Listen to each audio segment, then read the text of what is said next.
It has begun. It has begun. George Kambosos versus Devin Haney.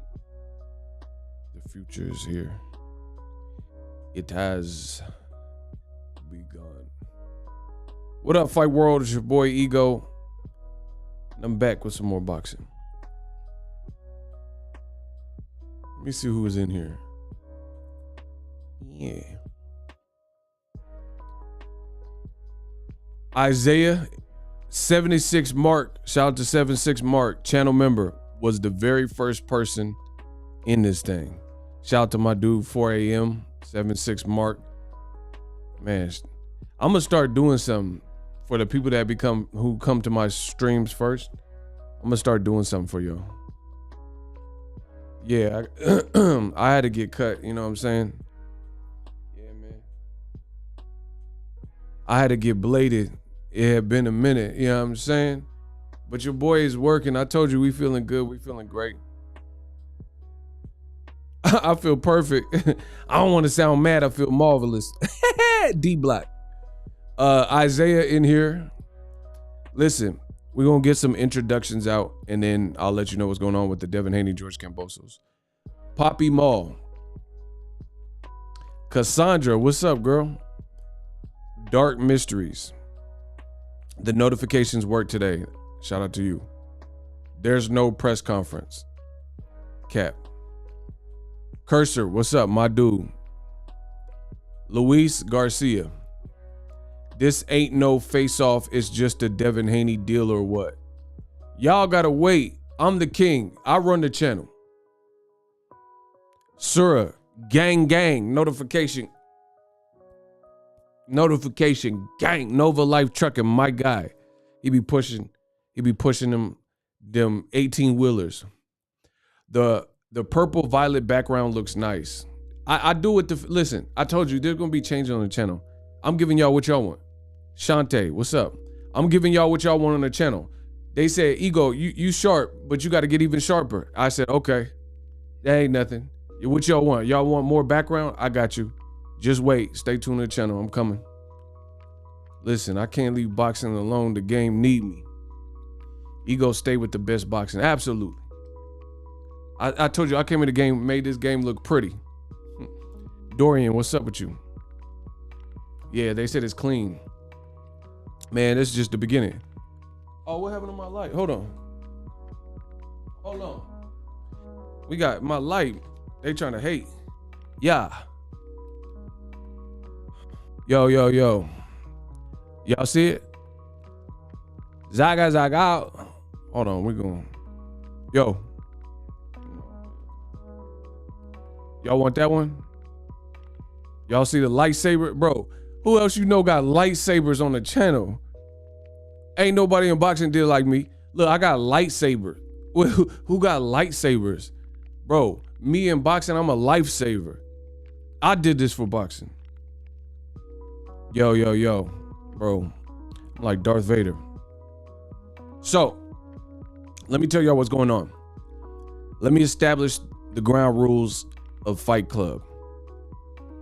The first rule of Fight Club, you do not mention Fight Club. Second rule of Fight Club, you do not talk about Fight Club. Devin Haney is in Australia. How do I know? Ego Stradamus. Sources. George Kambosos is from Australia. He's in Australia. In 1 hour, they're doing a press conference. I just know these things. The great Ego Stradamus strikes again. Shout out to my boy from Baltimore, Prophet. Be more where you gotta be more careful. Shout out to all my people in Be More. Ego said, hey, Amazon Prime, send me everything you got so I can use it for my back. Oh, are you trying to play me? You had me reading that. That's funny. Yeah, I'll be on Amazon Prime. Shout out to Jeff Bezos. Listen, I get that pay. I get them pesos. Spend a little on Amazon. That Jeff Bezos, man, come on, let's get it. Philly in the building. What's up? Press conference, 1 hour. Bro, Haney is in Australia. Sources.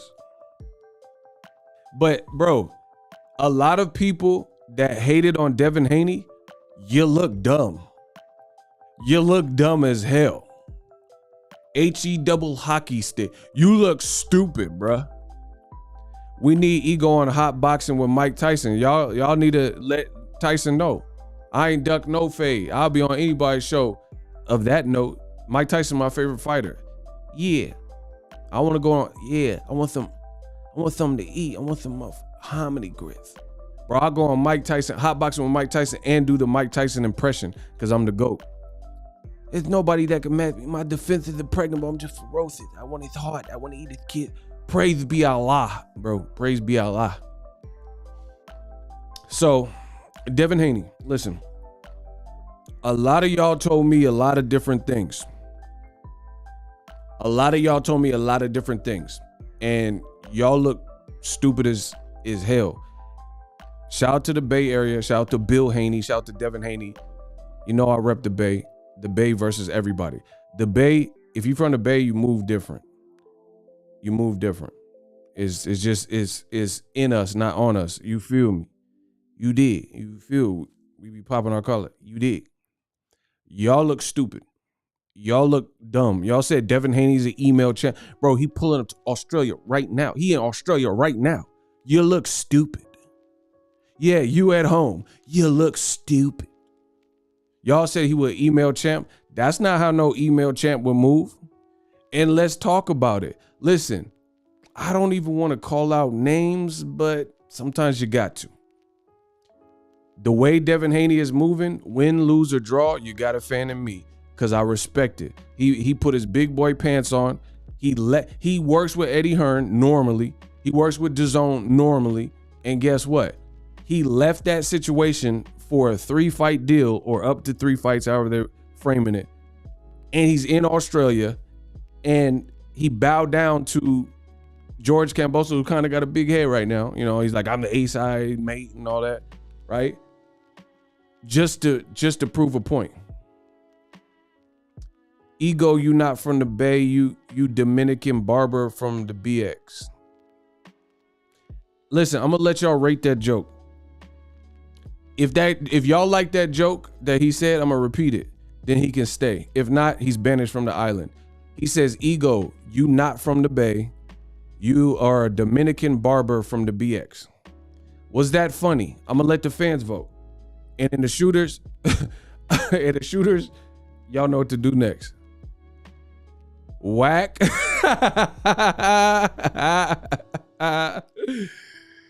He said it was a dud. That bro, my shooter's gonna do you like the Sandman. Get him out of here. He said, I'm not from the Bay. I'm a Dominican barber. I don't even cut hair. So there's that. All right, he out of here. Listen, y'all got to come with your best material. Y'all want to go against the Dawn? Y'all got to come with some sharper material, because the Apollo Sandman will get you, aka my shooters. He kind of on your ad though. Block Melvin. This ain't Baby Boy. Get him out. Get Melvin out of here. This ain't Baby Boy. I ain't Jody. Get him out of here too. You can go join him. Yeah, bro. I wish I would lose to a man named Melvin. Bro, how old are you? Bro, you about at least 79 if your name is Melvin. I ain't never met no kid named Melvin. Bro, get him out of here. You too old to be hating. Bro, name an adolescent Melvin. That's all I'm saying. I ain't never met no kid named no damn Melvin. Get him out of here too. You join him. Rush Hour 2. Y'all both can be buddies. Do you understand the word coming out of my mouth? Bro, this is my show. This is my domain. I'm the king. This is my kingdom. You want to roast me? Let's play the dozens. I'm with that too. Melvin. Bro. Bro, he eating at Mel's Diner. Get him out of here. Mel Gibson, look him up, bro. Bro, and that's a real thing though. Have you ever met an adolescent named Melvin? Like somebody that was like your age. You was like 12 and you met a 12-year-old Melvin. Like some names, you just got to be old to have the name. You see what I'm saying? Like Estelle. I ain't met no little girl named Estelle when I was growing up. Bro, I ain't never met no dude named Melvin under 76 years old. Get him out of here. You too old to be hating. Bro, some names are you just older. You're just an older person. Gertrude. Man, what the hell is some Gertrude? Man, get these foolish infidels out my channel, bro. Anyway, I'm sorry y'all had to witness that. They want to hate so bad. When they hate, donate. When they hate, donate, okay? So, let me say it like this. We got an hour before the press conference starts. Y'all got to get the likes up. If you do not, if the money don't come in or the likes ain't up, then I'm going to take an intermission because I got some stuff to do and then I'll come back. So, I just want to notify you, Devin's in Australia. According to my sources, Ego Stradamus, I'm the best. Press conference in 1 hour in Australia. Devin's about that life, and I just came to talk my talk. But I'm not finna be on here an hour straight, 2 hours and all that if y'all don't make it worth it. Y'all gonna make it worth it for me. Shout out to Nova Life Chuck. My guy. Hey, something special. Bro, Kambosos started to lose me. He said he got to see the contract to make sure that it's not he said he got to make sure it's not no fake signatures. Bro, what you a forensic files? You a forensic pathologist? Bro, what? I ain't never heard no fighter say that, bro. He said, let me see the contract personally before I sign my portion of the contract to make sure there ain't no fake signatures. Bro, this is not forensic files, bro. The electronic spectrometer. Bro, get him out of here. George Kambosos, he started to lose me with that. I like him, but he was wilding with that. Talking about what you Sherlock Holmes? How you know if it's a fake signature? A lot of y'all have fake, you just write something, you got the chicken scratch. What you gonna be? Oh, these signatures don't match up. Look at how he loops his W's. Like, bro, come on, bro. The D's are not consistent in Devin. Like, come on, bro. That was, man, come on, bro. Kambosos, I'm glad you signed the fight because that would have been an L. I'm glad he signed the fight. He had a think that one over. Listen, get the claps up, Carver Williams. We got a new channel member. The channel is fire. Listen, I'm gonna be working hard for you all year. So what I need from you is to get the claps up. Shout out to Clint. Get the claps up. We got a new channel member. And get the likes up. I said, what y'all gotta do is clap for my man, became a channel member, and get the likes up. I do what I want. I'm the king. I don't care who like us. Listen, everybody want to be like us. I'm like Jordan. Everybody want to be like us. Y'all got to get the likes up. I don't care who like us. Man, come on. That's a bar. He said Cam the next Columbo. Hey, Cassandra, you wrong. Yeah, he Columbo. He Queen Latifah in the Equalizer. CSI Miami looking. David Caruso, look at that. I want to see if the signatures is fake. And then, listen, bro, Kambosos said he want to see if the SIGs is fake. Why you ain't say that to Teofimo? Because Teofimo, he sound like he all over the place. So why, like, bro, my thing is this, why question Devin Haney's legitimacy as, like, does he really want it? Based on how he moves, what has he done to let you believe that he not about what he say he about? That's my question to all y'all. I know y'all can't beat me. I'm the best in the business. I'm unwittable. Listen, tell me what Devin Haney has done career-wise that makes you question that what he says as a fighter is not valid. That's my question to you. I know you can't answer it. If you feel you can answer it, step up, man, run up, get done up. So please let me know. What has he done? But then Kambosos and the fans of the lightweight division, they be giving Ryan Garcia the benefit of every doubt. They be giving Teofimo the benefit of the doubt. But you questioning Devin Haney, the black fighter. The black channels. What about it? What if it's a fake thing? What if he didn't really sign it? Bro, what are we talking about? What has Devin Haney done? Like, he called out Joseph Jojo Diaz. He fought him. He wasn't woofing. He said he'll fight Linares. He fought him. You ain't beat Lamont Peterson. Meanwhile, Ryan Garcia, I don't know if y'all remember, but I've been in the game for years. It made me an animal. Ryan Garcia, at a point, his name was linked to fight Jorge Linares. They were both Golden Boy promotion, Oscar de la Hoya fighters, at the time at least. I do believe. Ryan, to this day, Wilder voice, to this day, has not fought Jorge Linares. That's a fact. So, you guys in boxing, a lot of the racists in boxing, they not gonna say what I say because they ain't got no nuts. They ain't got the balls to speak the truth like I speak the truth. Listen, I speak the truth, I talk to you, and I speak to the youth. If we're gonna be real, why are we not questioning certain fighters who have track records more so than we're questioning other fighters? We know what time that is. Devin Haney, I look at the whole scope. I've looked at Ryan's individual career, Teofimo, and I looked at Devin, etc., Gervonta, and I'm asking y'all a question. What has Devin Haney done where he broke his trust with the community in boxing, or he was woofing, selling woof tickets? Because I can tell you several things that Ryan Garcia said where he didn't make good on those promises. Where he said I'm gonna fight Manny Pacquiao. I want to. He's going to fight me. That's what Ryan Garcia said. Ryan said he was fighting Pacquiao. Where that at? Pacquiao retire. I ain't watch it. Where's the fight at? On EA Sports? Where the fight at? Where the Pacquiao fight though?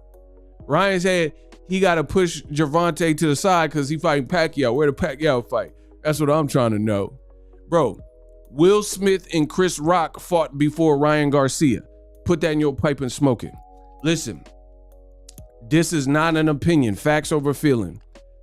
The Fresh Prince and Pookie messed around and had physical altercation before Ryan Garcia has got back in the ring. That's a fact. Watch the Oscars. That's a fact. This is not no opinion. Bro, if I'm lying, I'm flying. The Will Smith from the Fresh Prince slapped Pookie before Ryan Garcia has gotten his, and he younger than Will. Now that's how you're supposed to drive. That's how you drive. Bro, Will is, I don't even know. Will older than me for sure. Cause I was watching him when I was a kid.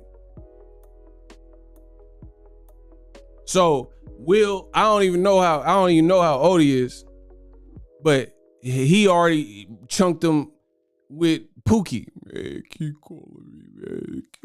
Scotty, I don't want to die. Scotty, they're gonna kill me, Scotty.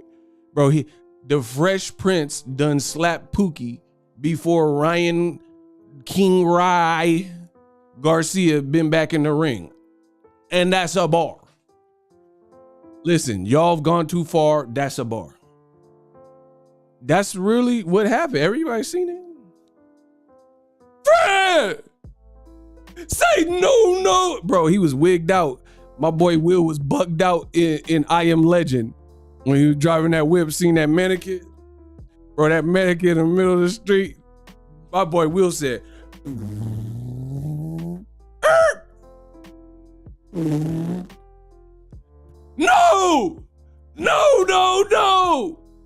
Say something, Fred! And he pulled out the chopper. Bro, my boy Will, he pulled out the AR. He said, no! Fred!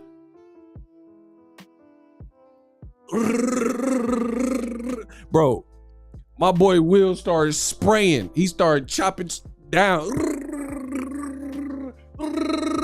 Bro, the mannequin was... Bro, the mannequin didn't say nothing. The mannequin wasn't doing nothing. The mannequin... Man, what you beefing with me for? Bro, that mannequin said... Then the mannequin looked like Denzel and Trey Day when the Russians got up. The mannequin said... Fred!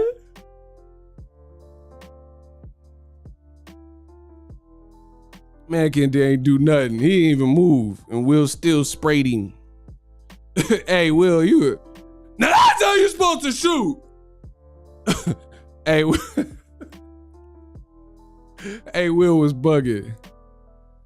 He said, if you're real, you better say... Bro, he was seeing demons and mirages. Bro, that dog was the only thing he had. That man was... He was hallucinating. Yeah, Will, I didn't know you like to get wet, though. Bro, Shark's Tale versus Madagascar. I'm done, bro. I'm done. Bro, the Fresh Prince smacked Pookie before Ryan been back.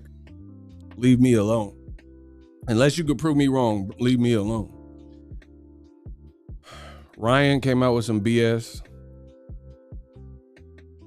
saying he knocked down Haney and gave him an 8 count in the amateurs. Yeah, but that's all he could talk about, the amateurs, because he ain't fighting in no professional. Bro, he ain't fought since it's been over a year since Ryan. Bro, this new generation, they got to get it together. They young, hungry, or supposed to be hungry, young, healthy, and they be fighting one time a year. You ain't Canelo. You unfair. Bro, tell me why this new generation under 25 fighting one time a year. Where they do that at, bro? Where they do? Why is the new generation of fighters under 25 years old and they fight one time a year? Bro, there's like older R&B groups that hit more cities and tour more than these new fighters that are younger. Like when you're young, you're supposed to be bountiful and plentiful and fruitful. You got all this energy and you know what I'm saying? Bro, there's old R&B groups the OJs, the Isley brother. Bro, Ronald Isley probably hit more cities and do more shows than Ryan Garcia. Shut up. Can't you see through middle talk? Bro, I don't know how old Ronald Isley, he's a legend. I don't know how old Ronald Isley is, but I promise you, his fans probably get to see him more than Ryan Garcia's fans. No cat. Hey, that ain't no cat though. Bro, if you're a Ronald Isley fan, and he was in jail for the little taxes, bro, the man had tax evasion, he was in prison, and he still do more shows than Mr. Big, still do more shows than Ryan Garcia. Shut up. Can't you see through middle talk? Oh, I'm about to catch it. Bro, that's old school. He an OG. He said he about to catch a case. And bro, he sang it though. Oh, I'm about to catch a kid. You're contagious. Touch. Bro, give me one. All right, I'm gonna stop. I wish I could sing. He said, Ryan too busy making TikToks and Instagram vid. Word. Doing the body shot challenge. Bro, Charlie Wilson, he do more shows than Ryan. Bro, when Charlie Wilson hit that ooey, that ooey is unquittable.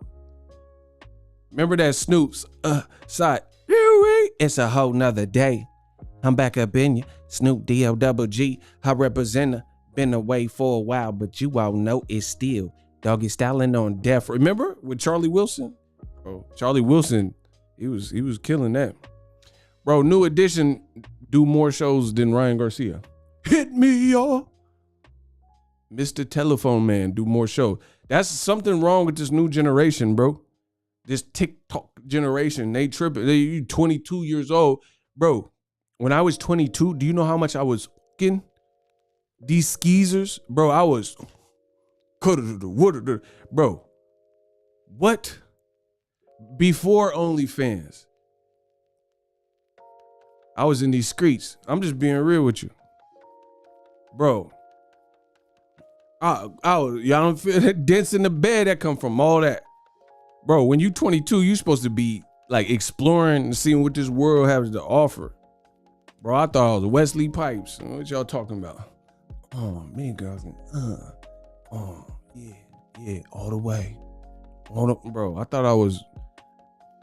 You ever try to talk, bro? You ever watch Wesley Pipes and then try to talk to the girl like that? She get uncomfortable because you talking crazy. Yeah, take it on way. Yeah, shut your mouth. While we on music, I gotta make sure you have peeped Coast Contra on YouTube bars. Nah, I ain't seen it. I'ma check it. Hey, my boy J. Cole, he got an album, a mixtape with Gangsta Grizzle. They got a Dreamville dropping tonight. I'm about to check that. J. Cole can spit, bro.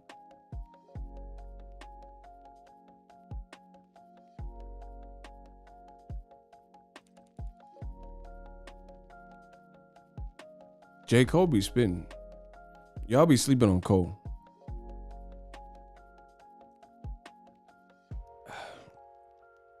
Dreamville, hey, hot your bitch, we came from the bottom like the Big Bang Theory. The poverty stain kept the pain, but J. Cole be killing. Anyway, I'm happy for this Devin Haney fight. Kambosos. Okay, my question is this. Australia, what y'all think about that? Is he gonna get robbed in Australia? What y'all think about the Australia thing? The fact that it's in Australia. Is that a risk you would or wouldn't take? Like, because I've seen different things. I've seen some people even say Devin Haney got a raw deal because he's doing both fights in Australia. So I want to hear y'all thoughts on that. Y'all got to get the likes up. What's good, bro? Y'all got to get the likes up. I know YouTube, they want to hate so bad. Okay, Sir saying bet on yourself. Yes, I think so. I admire him for taking the risk. What y'all think? Is a real risky? Shout out to Isaiah. Y'all got to get the likes up. Smash the like button. Let's go. I'm telling you, because I'm about to take an intermission before the actual thing starts. If we can't get the likes up, likes are loot. Other than that, I'm gonna take an intermission before this thing starts. So it's on y'all. The fans run the channel. So whatever y'all better get the comments up. Let's get it rocking. You know what I mean? It is very risky. You know what I mean? Justin, what's up with you? Very risky. Man, it's hard because like some people question Devin Haney's power. Like, does he have enough power to get the stoppage? So that if he can't stop Kambosos and Kambosos doesn't quote unquote all the way respect his power, then it becomes even more risky because if the rounds are close, you know what I mean, and you can't knock a guy out necessarily, then you're putting your fate and undefeated record in the hands of 3 judges that are probably, from what we've seen in boxing, rocking with the home crowd guy, especially if rounds are close. So you got to give a lot of credit to Devin Haney. Like, yeah, of course, George Kambosos gets credit, but I'm the realest in the game. I like George Kambosos. But I will say this. People in boxing, they get mad because they want everything to be like equal. There's no equal in boxing. Now, I'm not talking about men and women, like gender equality or equal opportunity. I'm not talking in that sense. But certain things like skills are not made equally. So some people, they'll mess around and say, oh, you're biased because I give my boxing opinion. Like I picked Floyd Mayweather to beat Robert Guerrero. Oh, yeah. Some people say, oh, yeah, you hate Guerrero. You hate Mexicans. You hate this. You hate Latino. You know, or if you pick Errol Spence versus Mikey Garcia, which is what I did. It don't have nothing to do with that, all that other stupid stuff that y'all saying. I don't think Mikey Garcia was going to beat Errol Spence. Boom, I was right. So who's really biased, right? That's what I mean about equality. Not all things are equal. Like Devin Haney is a higher skill set than George Kambosos, to me. To me, that's my honest opinion. But people get mad when you give your honest opinion freely, like myself, and unapologetically, and you get paid to do it. But oh well, you just gonna have to stay mad, unsubscribe from the channel. I don't care, because I'm not finna stop. So my thing is this: we seen Pacquiao versus Jeff Horn, robbery. Pacquiao did not lose that fight. I don't care what none of y'all, I don't care what no Australian or whoever is saying. I don't think Pacquiao lost that fight at all. So yeah, it's a dangerous fight. And again, I'm giving Devin Haney more credit than George Kambosos. Here's why. Because Devin Haney is the guy who had to endure. Like nobody's really been dealt Kambosos a bad hand. In fact, nobody was even talking about Kambosos prior to the Teofimo fight. You see what I'm saying? Like he fought my dude Mickey Bay, and he also fought Lee Selby. No one even knew who he was. Like he wasn't a big thing. So he just came in, upset Teo, did his thing. I respect it. I did pick Kovalev over B-Hop, and I was right. See, that's what I'm saying. I'm the GOAT with this. I did pick Kovalev. I already knew how that was going to play out. But the reason I'm giving Devin more credit is because Devin has been dealt a raw deal. Like the boxing society or fraternity, whatever you want to call it, they was hating on Devin Haney. Even the WBC, they was hating, creating calamity and confusion, and got all these people saying Devin Haney a pride champion and not the real champion, the email champion. The WBC caused that. Yes, the fans and other fighters said it, but the WBC is the actual causation. Because had they not done the franchise champion business, then there would be no opportunity or room for this to even have occurred. But the WBC did this to black fighters twice, Jamal Charlo and Devin Haney, with no regard. So Devin Haney is a strong-minded individual because he's endured all the criticism and like, oh, you a paper champ, oh, you got rocked by Jorge Linares, And, you know, if it was T.O., it would have knocked you out. And he just stayed his course and didn't listen to any of you know, like, just think about your life, right? Think about how discouraging it is in real time when you know you're busting your butt and you don't got no instant gratification. You see what I'm saying? Like, it's discouraging. Like, nothing, like, for example, imagine being a fighter. You're going to the gym every single day and you're not getting any big opportunity. That has to be hard to embody. Like, man, I'm waking up at 4 a.m. I'm running 8 miles and I'm not getting no calls, or these guys won't fight me. That has to be discouraging, because nothing you could see in the right now, which is a lot of people. Listen, I'm gonna tell y'all, when it comes to the success thing, a lot of people, they're all about the instant gratification. That's why some people, we're all genius level talent at something. You just got to find what your talent is and tap into it. But that's probably the number one killer of dreams is fear. You can say, oh, procrastination, all that's because of fear. You procrastinate because of fear. Because if you like, oh, I want to go get a slice of pizza, I'm hungry, you're not going to procrastinate on that because it's painless and it's what you want. The things that scare you, that's the things that you're hesitant. Oh, I'm waiting for the perfect time and all this garbage. You know what I'm saying?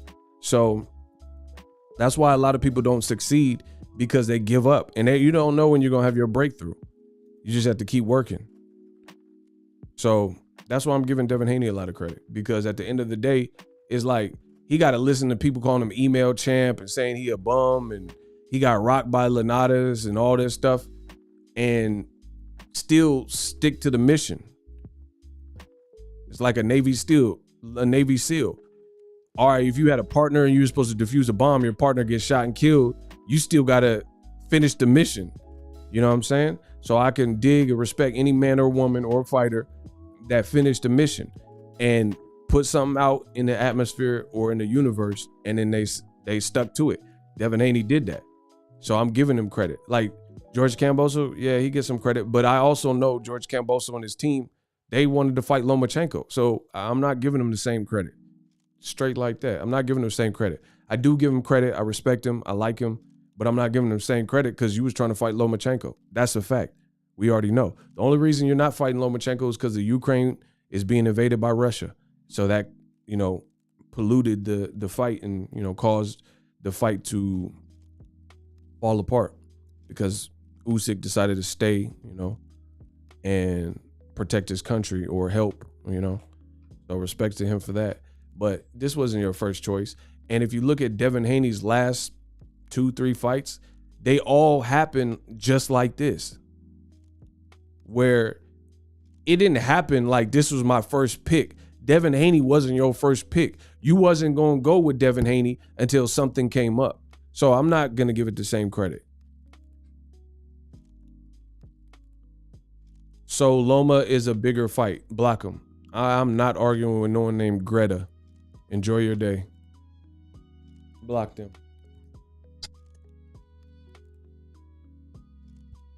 When the king is speaking, you listen. Yeah, shout out to Isaiah. So, yeah, we all know you was trying to fight Lomachenko. That's the reality of it. This, like, Devin Haney's last couple of fights happened because of pressure. Pressure to fight Devin because of something else. Chain reaction fell apart and created a lane for the Devin Haney to get propped up. The Devin Haney look.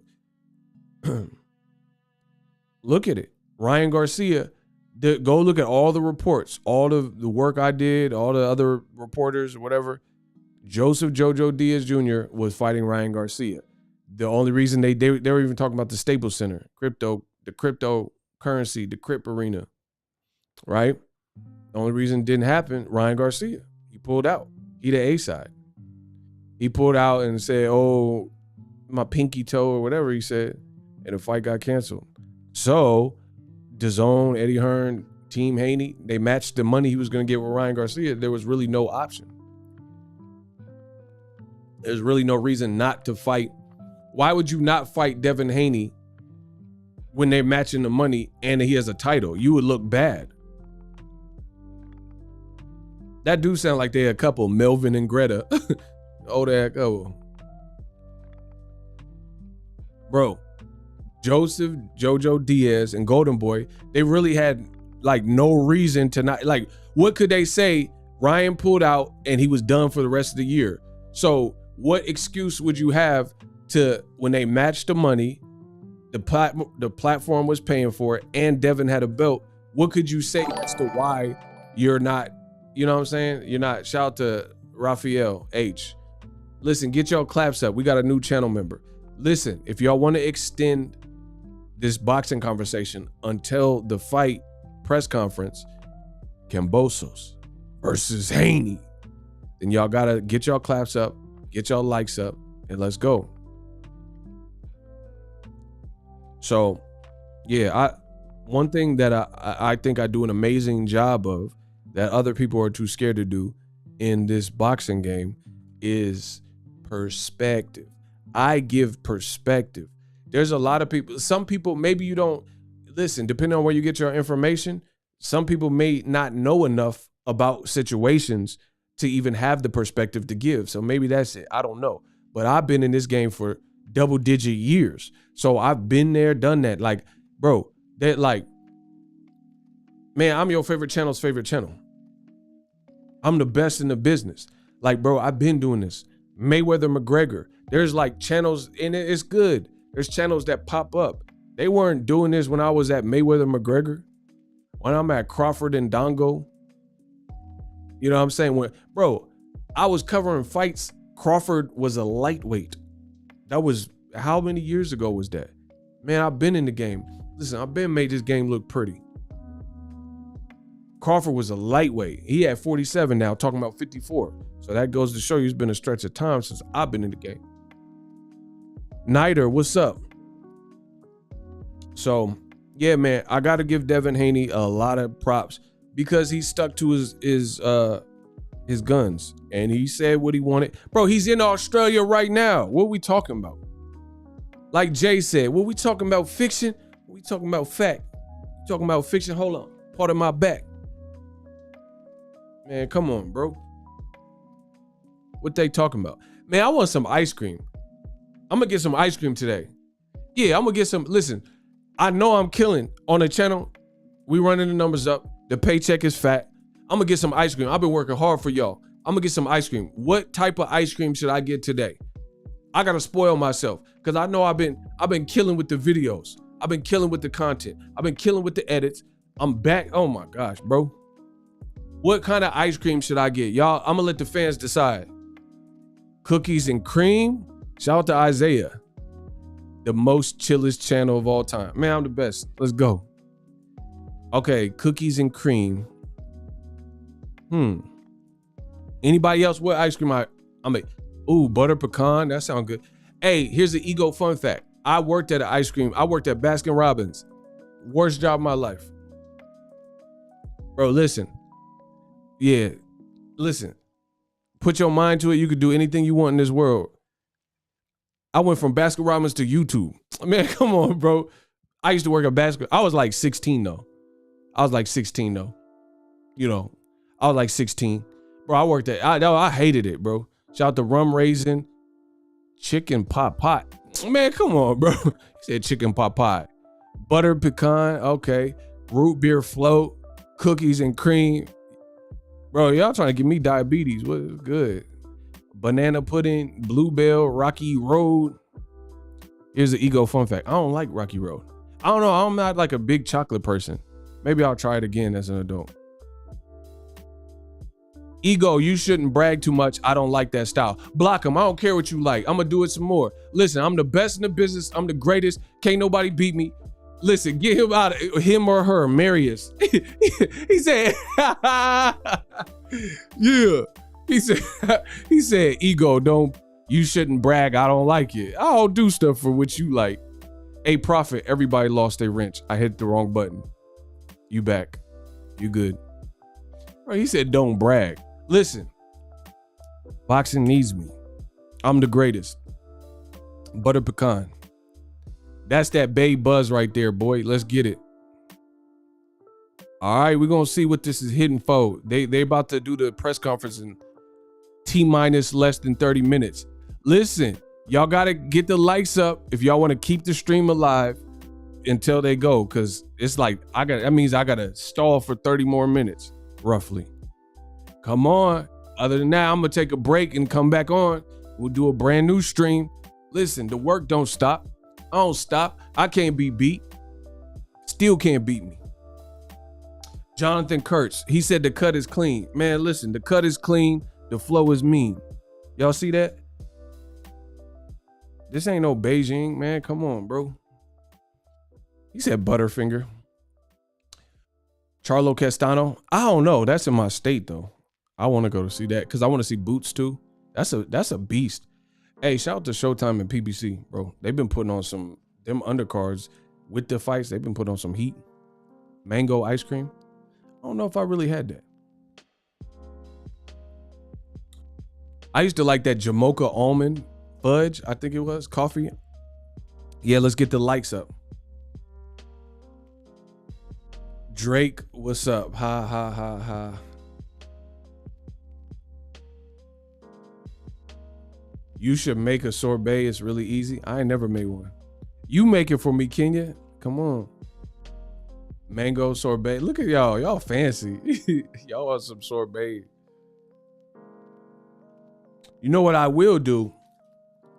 I'm about to tear this up. Listen, y'all see that? Bro, y'all see that?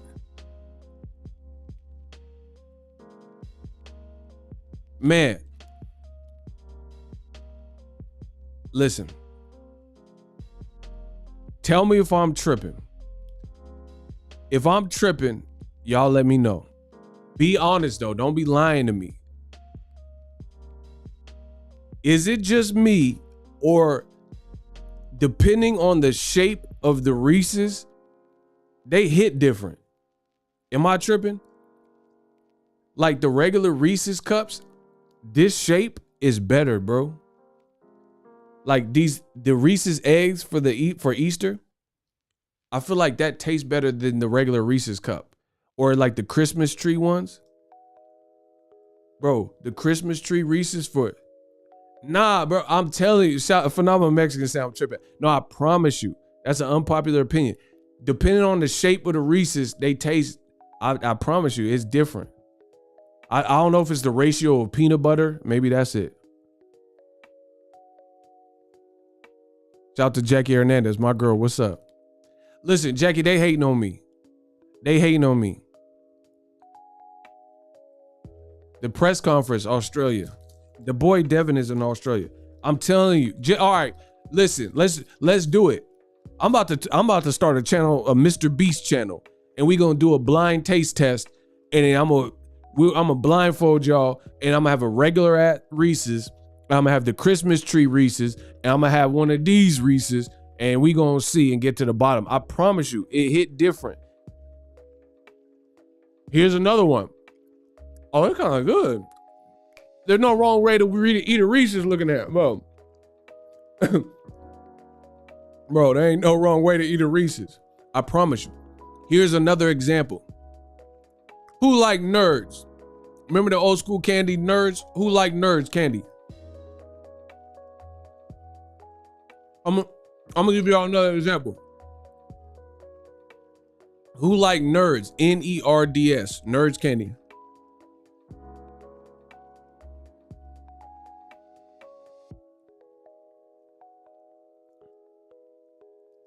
Look at Cassandra, my girl.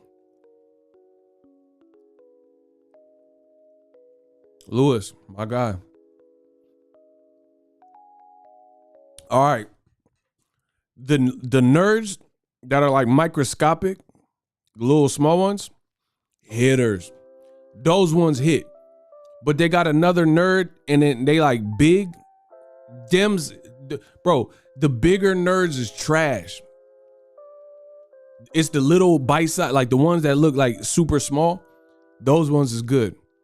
But the Nerds in the bigger size and shape, trash. Those they don't even taste like nerds. They taste like dorks. Them ain't even nerds anymore. They dorks. Dorks and dweebs. They don't even taste the same. The little small nerds, man, that's where it's at. Hey, I ain't had nerds in like several years. I'm gonna get some nerds, bro. Man, I'm telling you, I don't like them bigger ones, them dorks and dweebs. Them dorky ass can't, bro. It does not hit the same, I promise you. The mini ones slap. Man, the mini ones slap, bruh. It ain't the big ones is trash. Them dorks and dweebs is trash. Shout out to Prophet. That's how I talk. Listen, y'all, why the boxing world hate the way I talk? Dork, bro, that's how I talk. Dorks and dweebs. Gang, gang, bro. That's how I talk. I can't change this. It's too late. I'm stuck like this. Man, them big nerds is trash. Like, whoever even invented that need to be slapped.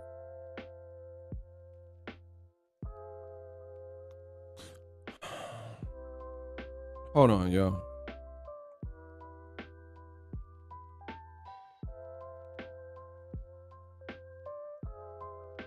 Hold on, y'all.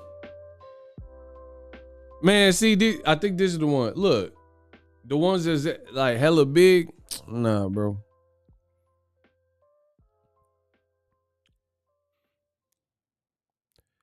Bro, they wildin'. I love gummy worms, but bro, what is this? This ain't no gummy worm. Bro, that's a gummy anaconda. Bro, I do not want no gummy worm this big. That's gonna look suspect. You at the movie theater eating a gummy anaconda in the theater. Nah, that looks sus. Bro, y'all doing too much with this candy. I am not finna eat no gummy anaconda. Man, you finna be in the theater like this. Nah, cuz, like, bro, you in the new Batman movie with the gummy anaconda. Oh, that's a good flick. Bro, nah, that looks sus. Bro, who came out with that? Lil Nas X? Bro, come on. Come on, cuz. Bro, that gummy worm too big. That's doing too much.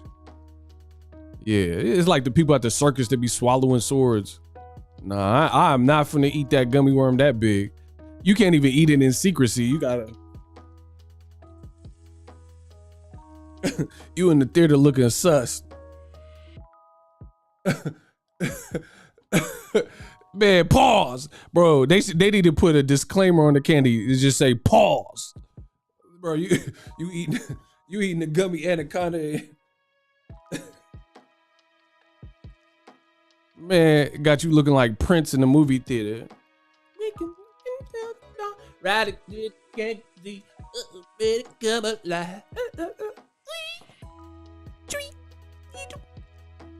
Bro, hell no, bro.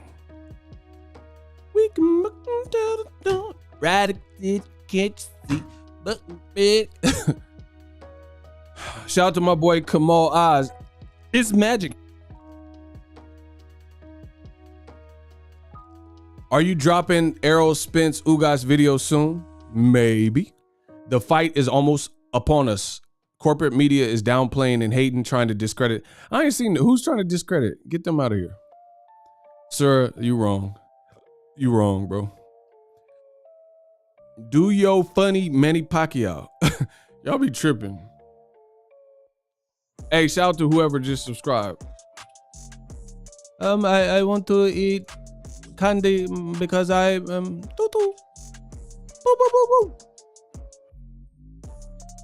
All right, 15 minutes. Listen, get the likes up. I'm about to end this stream. Y'all get the likes up. Devin Haney, he in Australia. George Kambosos. Listen, 14 minutes. Y'all better hurry up. Y'all better hurry up. The press conference. Listen, I just told y'all. Open y'all ears. Clean the earwax out y'all ears. Get the likes up. The fight press conference. George Kambosos and Devin Haney in Australia right now. They in Australia right now. 14 minutes. T-minus 14 minutes. Y'all better hurry up. I'm about to end this stream. Listen, I'm gonna end it. I'll end it right here. Y'all better like salute. Come on. Y'all better stop playing with me. What y'all eating, them big gummy worm? Man, come on, bro. Stop playing with me. I didn't know it was oppressor. Man, come on. I'm Ego Stradamus. I know everything. I know everything. Ego Stradamus.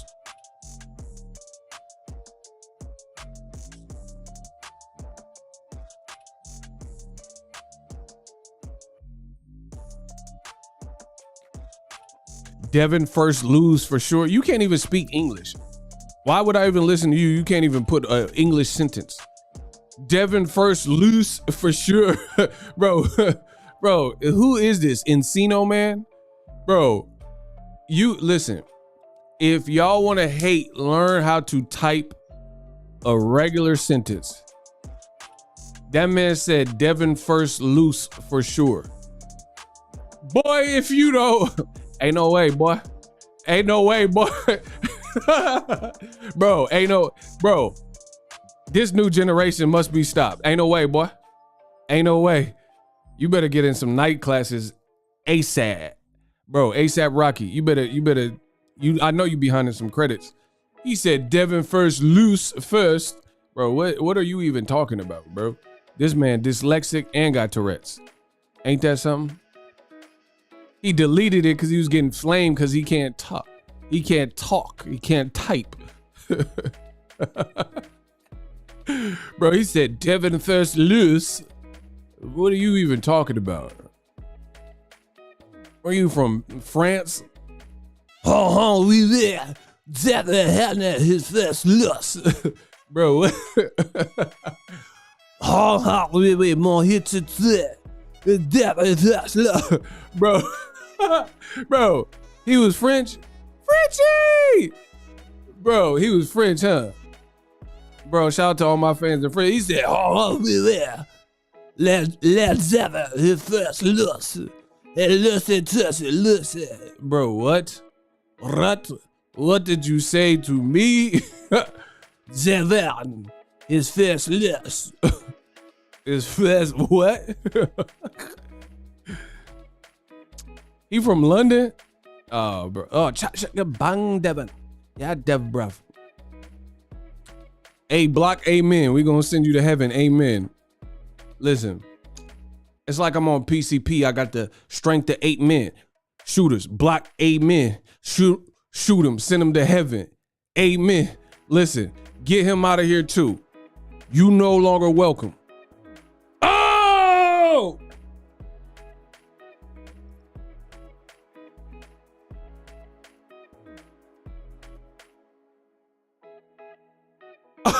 Get him out of here. It's a thriller night, god.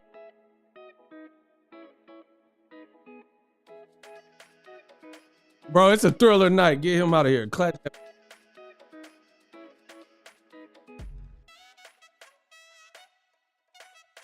He cook.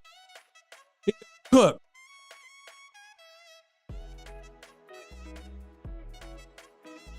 Bro, get him out of here. What y'all doing, bro? Like I just started streaming. I've been doing this.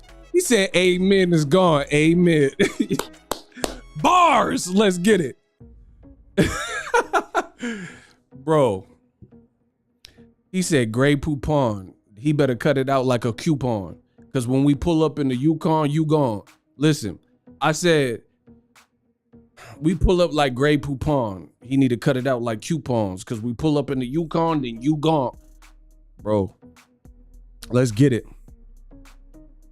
Hold on, you couldn't hear Thriller?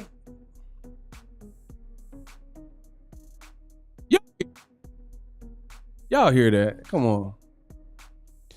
Dude was texting like Arnold. Get to the chopper now. Devin, first loss. Bro, he from Austria. Bro, he from Austria hating. Yeah, Devin. Yeah, first loss. Yeah, to George now. Call me when the governor gets there. Yeah, get to the chopper. Bro, yeah, we gonna get to the chopper and chop ya. Listen, shout out to TJ. Hit that Triple G. Man, y'all want me to do all these voices? Yeah, hell no, God. Bro, he about to fight. Nobody even talking about his fight. Give him money. Yeah, hit no guns, hit Max. Max punches everybody, punches, launches, funk. I'm at the funk. Bro, what if Triple G did E40? Man, we out here trying to function. We out here trying to function. We out here trying to function. Remember that E40 function? Bro, what if Triple G was from the Bay, bro? Man, we out here trying to function. We out here trying to function. Yeah, by that. Guaranteed to turn a square to a biped. We out here trying to function. We out here trying to function. Bro, what if Triple G is from the Bay with Yeah, guys. Yeah, Max, tell me when to go. Everybody. Jesus Christ, I dreads so shack 'em. I ain't got none but a plan on growing something. Bro, what? What if Triple G was from the Bay, bro? Yeah, Mac Dre. Too short, everybody. Y'all got me tweaked out. Yeah, we out trying to function. We out here trying to function. By there, guaranteed to the square to a bobby. Oh. Floyd Mayweather impression. This is how Floyd would do it. I'm rich, motherfucker. Like I said before. At the end of the day, Tank, he's almost out of his contract. I've done a hell of a job. Like when I fought Canelo, that's how Floyd do it. What if Triple G was in NWA? Yeah, guys, express yourself. God. That man said NWA. You do it too much. Yeah, straight out of Compton. Y'all tripping. He said, what if Triple G was from NWA? Straight out of Kazakh, crazy motherfucker named Natty. Yeah, hit him with a shotty.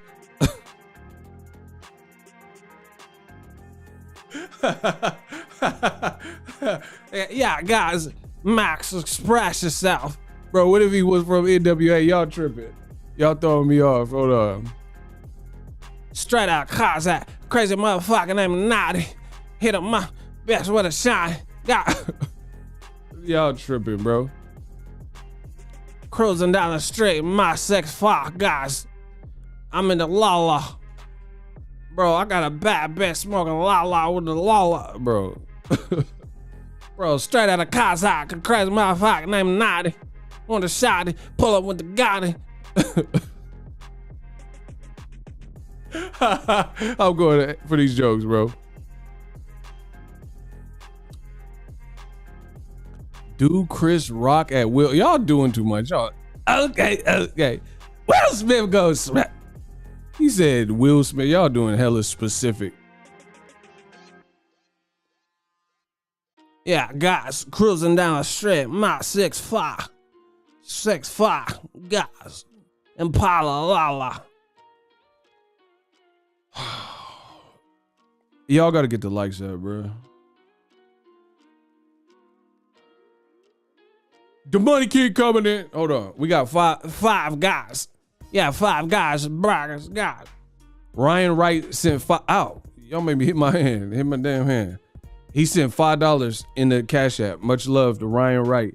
He said, salute, Ego. Much love to you. All right, let me check on this. We should be getting started.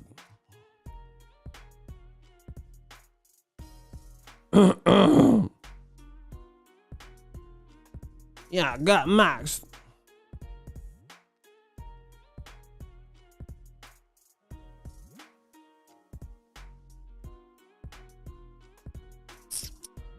Yo, y'all gotta get the likes up though. You dig? Get the likes up.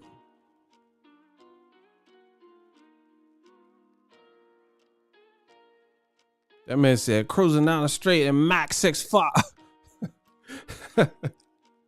Y'all are hilarious today. He said cruising down the street in Max 6'5", guys.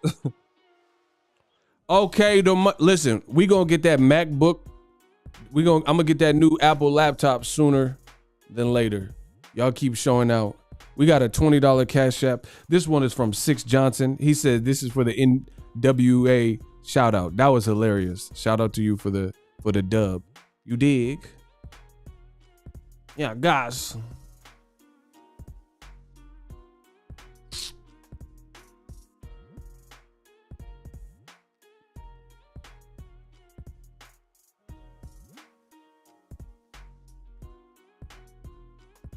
Bro, the boy Devin is in Australia. That's crazy.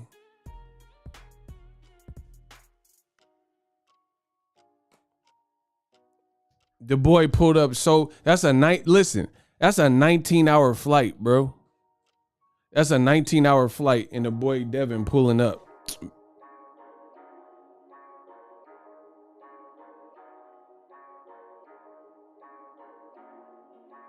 Bro, he pulled up to a 19-hour flight.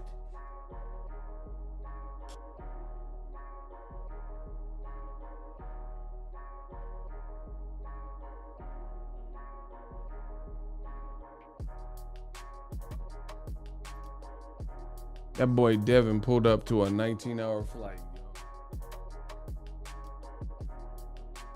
What if Triple G did Eminem? Hey guys, I sit back with this bag of zigzags in this bag of this weird that gives me the most menacing seed of air in this air and this breath and this curse. Cause I am whatever you say I am.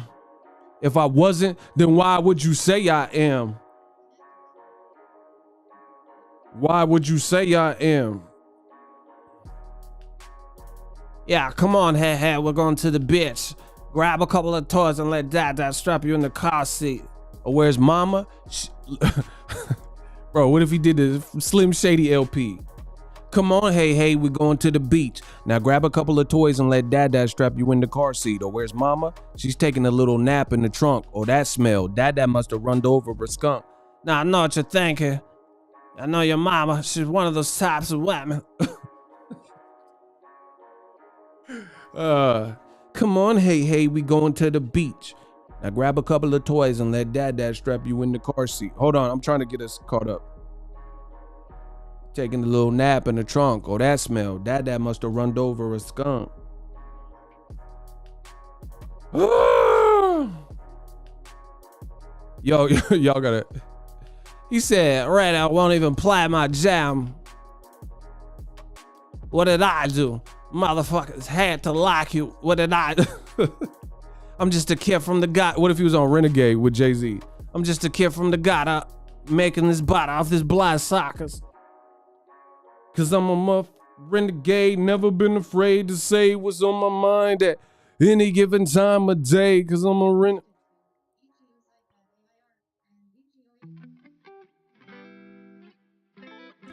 No wonder to try to hold me under longer. I'm a motherfucker, spiteful, delightful, eyeful, new ice cube. Had to lock it. What did I do? I'm just a kid from the gutter making this blood. Bro, what if he was on Renegade? Bro, Triple G got bars. What if he was on Renegade? The new ice cube. Motherfucker had to lock it. What did I do? All right, hold on. Bro, I'm multitasking. I'm the best in the business, bro. I'm multitasking and spitting Triple G bars. Bro, can't nobody beat me. Ain't nobody in boxing as smooth as me. They can't entertain you like me. Listen, get the likes up. Like salute. Y'all gonna pay for this entertainment. I'm multitasking. I can't be stopped. I can't be beat. Devin Haney, George Kambosos. Let's go. He said Triple G was spazzing. Yeah, no wonder they wanna hold me under longer. I'm a mother spiteful, delightful, eyeful, the new ice cube. Mother hate to like you. What did I do? Hold on.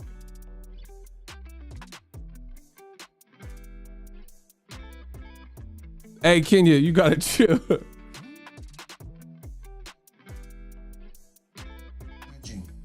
Thank you all for joining us today for this significant announcement. And to make it official, please welcome the Acting Minister for Victorian Tourism, Sport and Major Events, the Honourable Jayla Pulford. Minister. Yeah, Minister. Thank you so much, Eddie.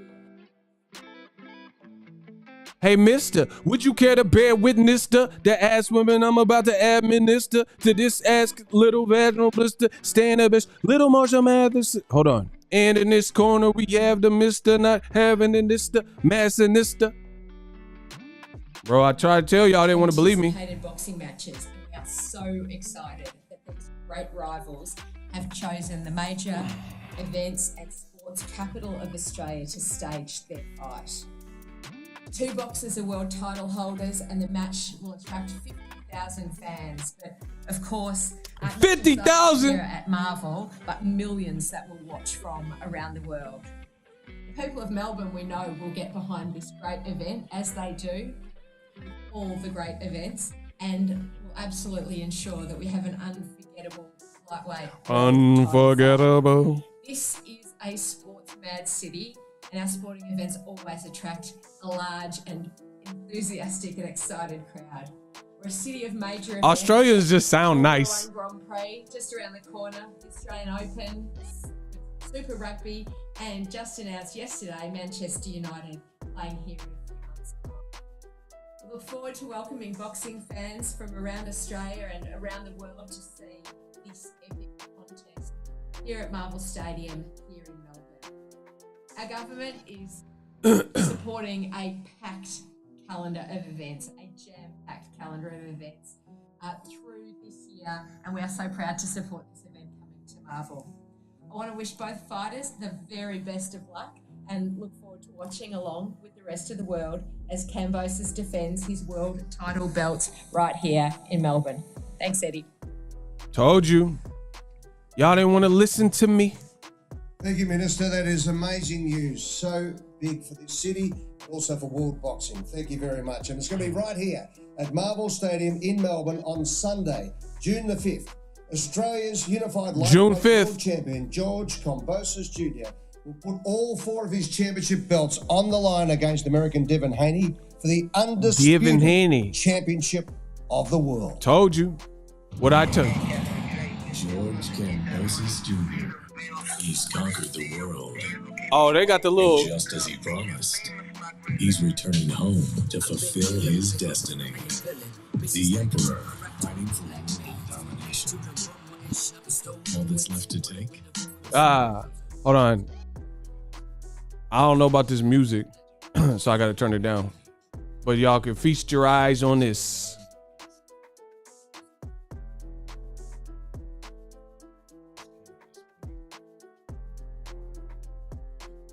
Smash the like button.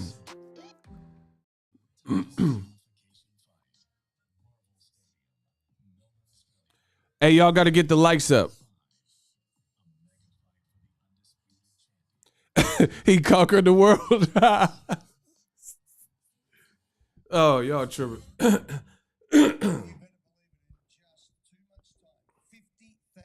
people will pack this very stadium, and millions across the world will be watching on Foxtel's main event in Australia and ESPN in the United States as George Ferocious Kambosos collides with Devin Haney in what is going to be one of the most anticipated fights of 2022.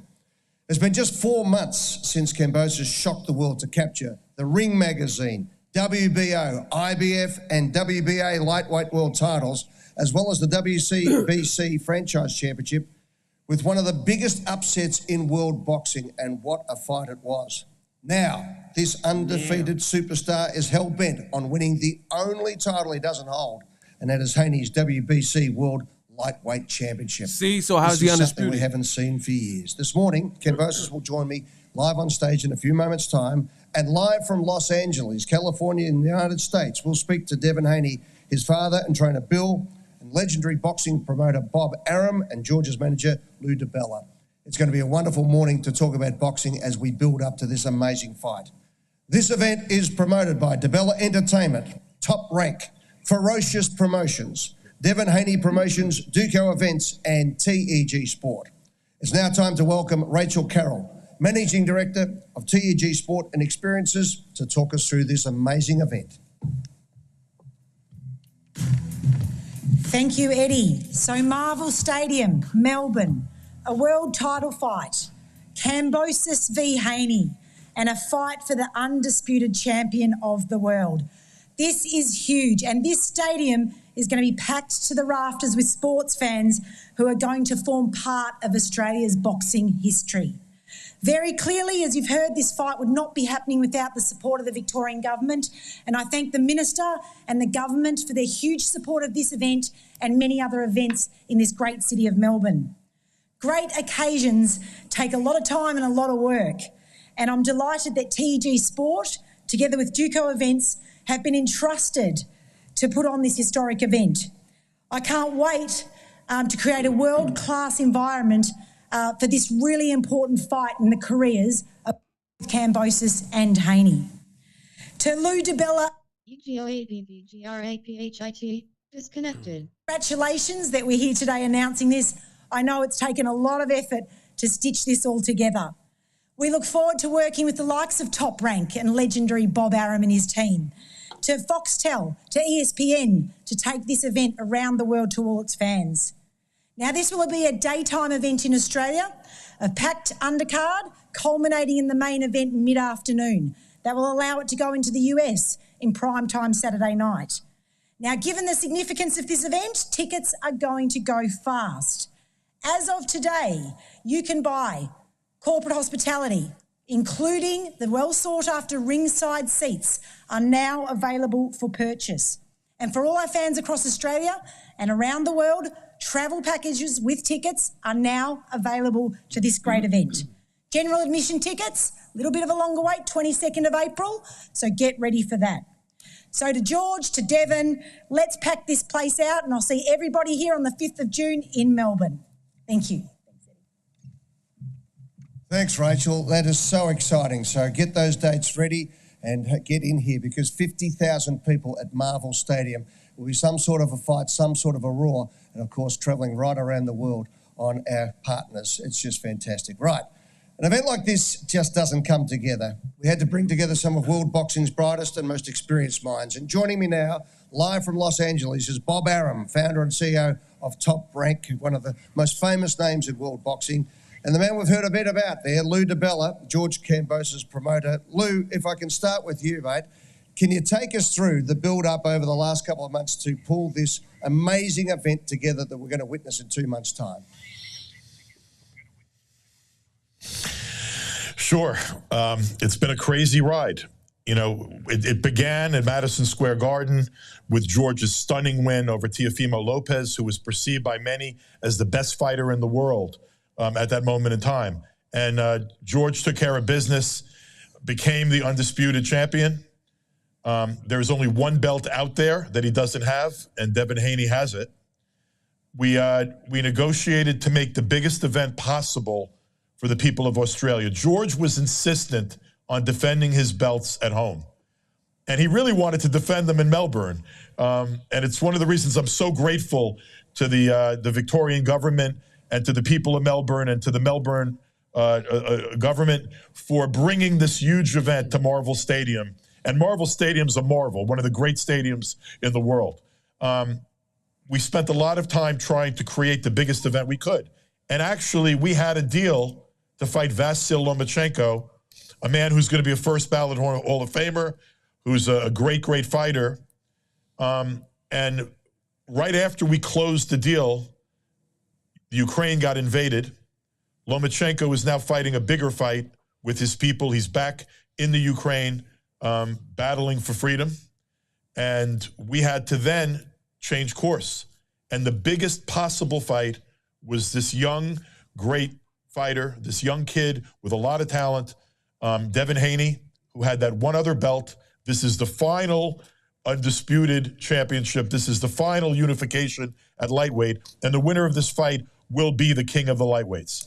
And while Devin Haney had fought a bunch of fights of his were on another network, DAZN, I was able to speak to the guy over here, who we go way back since my first days in boxing, the legend Bob Arum. And they were interested in purchasing this fight for ESPN in the United States and Canada. And we were able to put together a deal with the help of our partners, TEG and Duco. Thank you for your help. We never would have gotten to this place without you. Foxtel Main Event really, really wanted this event on pay-per-view in Australia. Great partnership with them. I'm thrilled to be working with everyone we're working with. George Kambosos wanted to fight the biggest fight possible and bring it to Marvel Stadium in Melbourne. That's what we're doing, and we're fighting Devin Haney, and it's going to be a sensational spectacle, one of the biggest fights in years. And Lou, you can understand it, maybe for our American friends, the significance of fighting in Melbourne. We all know, of course, that George is from Sydney, but fighting in Melbourne because this is an indoor stadium here in Melbourne, Australia, but also from his Greek heritage, Melbourne is the second biggest Greek population outside of Athens in the world. So he will have the Greeks behind him, he'll have the Australians behind him. It is going to be an atmosphere like we've never seen. Lou, can you just give us a bit of an insight into how George's life has changed on the international world stage since becoming the world champion at Madison Square Garden in that amazing fight that you just spoke about? You know, George had to travel the world and fight in various countries away from home, frankly, not making a lot of money, to earn his stripes, to rise up the ratings, to force people to have to give him an opportunity. And he rose to a mandatory contender. And basically, Teofimo Lopez had to fight him. And when that fight was announced, I think the only people that really, really believed George was going to win were George, his dad, his family, and his team. But George knew that he was one of the best fighters in the world. He knew that he was the best lightweight in the world. He got the opportunity to prove it. He delivered, and that was a life-changing moment. He went from being virtually unknown to one of the best-known fighters in the world of boxing, and a hero, a homecoming hero in Australia, and also a hero in Greece. You know, his Greek heritage is very important to him. That's one of the reasons why we're so thrilled to be in Melbourne, a community, a city that has such an active and vibrant Greek population. And the Spartan warrior is going to get an opportunity to perform in front of both his Australian countrymen and his people of Greek ancestry. Thanks very much, mate. Now, Bob Arum, as you said, a legend of boxing, and Bob, you've been down here to Australia over the years. You've been through so much with the biggest fights in the history of fighting and boxing, probably for the last 40, 50 years. You know the Cinderella story. You also see the heartache involved in boxing. Now, when George went into the last fight against Lopez, he was a 13-1 against underdog going in there. You were quoted as saying you didn't think much of him, and nor did anyone else, and that's not a criticism of you. But what did you see in that fight? Well, we all saw the fight. It was one of the great fights of all time. What have you seen that suddenly you say, yeah, I want to be in this action and I want to be in Melbourne, Australia, and there's an opportunity to unify the lightweight division? How exciting is this from you, from a man of experience in promoting boxing? Well, first, I have to say that I've learned in boxing that whatever the odds are, and whatever the experts say, and whatever I may think going in, that's why they do the fights. Because in the fights, these two men who fight each other prove who is the better fighter. And on that night, there's no question in my mind that George Kambosos won that fight and won the lightweight titles that my fighter, Teofimo Lopez, possessed. George showed me a lot more ability than I thought he had, and now I think it's appropriate that we match George with a fighter who will give him a tremendous battle, and that's Devin Haney. Haney is a phenomenon. He's done extraordinarily well in a short career. He's one of the leading, if not the leading, lightweight in the world, and it's going to be a tremendous, tremendous battle here in Melbourne on June 5th.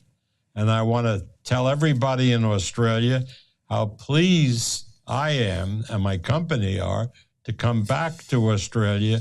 We had a wonderful experience, although our fighter Manny Pacquiao didn't, but we had a wonderful experience in Brisbane and Queensland when we did that fight a number of years ago. And now to go back to Melbourne and give Melbourne the opportunity to host what may even be a bigger fight is something special. I can't wait for June 5th. I know I have a lot of friends in Australia, and I can't wait to see everyone. we have been using in the United States during the pandemic, some Australian fighters like the Maloney brothers, and we hope to have them on the card. And it's going to be a tremendous night of boxing and a real tribute to the sport. Good on you, Bob. And as you said, we're going to have a magnificent undercard on that night as well. Bob, you mentioned when you brought Manny Pacquiao out here in 2017 and Jeff Horn shocked the world. You brought out our man George to fight Lopez, and our man shocked the world. We love you in Australia, Bob. You bring the biggest names in boxing, and we keep winning. So we love you, mate. We love it. But tell me a bit about Devin Haney, though, because he can really go. And we're going to keep winning. We're going to keep winning.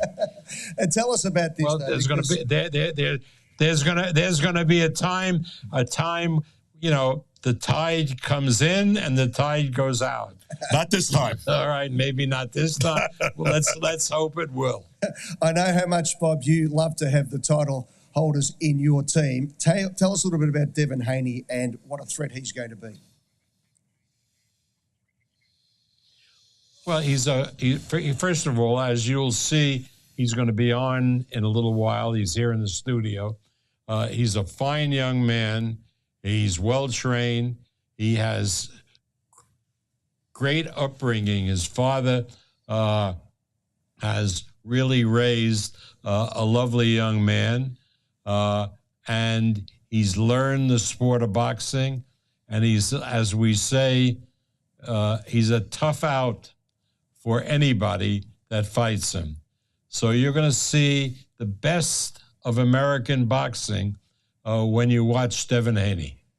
Thank you, Bob. Thank you, Lou. Congratulations on pulling the deal together. It is going to be spectacular in 2 months' time here at Marvel Stadium in Melbourne, Australia. Congratulations again, guys, and we really appreciate the hard work that's gone in behind the scenes. And now, ladies and gentlemen, it's time to introduce the stars. This is one of the biggest fights, as we've said, in world boxing in 2022, and it's coming to Foxtel's main event and ESPN. November 2021. One of the greatest boilovers in boxing history. Right here at Madison Square. George Kambosos, the Aussie no one gave a shot, versus Teofimo Lopez, unified lightweight world champion. It was supposed to be a routine. I need y'all to get the likes up. This is still a live stream. If y'all want to continue it, y'all got to get the likes up. They're about to bring the fighters out. If you want me to stay around for that, y'all got to get the likes up. Again, this is still a live stream. I'm not talking out of courtesy to the fighters and the event, so you guys can hear it. Now they're doing an intermission, showing a montage. You got to get the likes up. Still treat it like a regular stream, even though I'm not talking every second. George Kambosos, if you're just joining, unified lightweight champion versus WBC champion, Devin Haney. In Australia, Melbourne, Australia. Top Rank presents, Lou DiBella Promotions and Devin Haney Promotions presents. Brand new, breaking news. I told y'all, they're going to bring the fighters up. Get the likes up, though. Listen, everything I do, there's a cost for it. You can do it the freeway or the payway.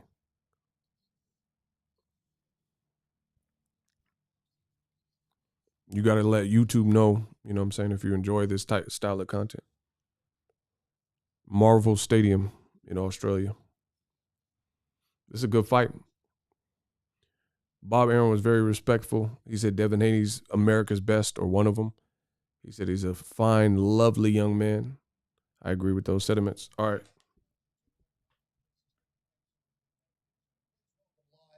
From Los Angeles, the undefeated WBC World Lightweight Champion, Devin Haney, and his father and trainer, Bill. Welcome, guys. Great to have you there. And now, ladies and gentlemen, welcome to Marvel Stadium. In 2 months' time, he'll be walking out into the square ring to defend his titles. And these are those titles. The Ring Magazine, WBO, IBF and WBA Lightweight World Champion, and WBC Franchise Champion. 20 fights, 20 wins, 10 by way of knockout. George, ferocious Kambosos.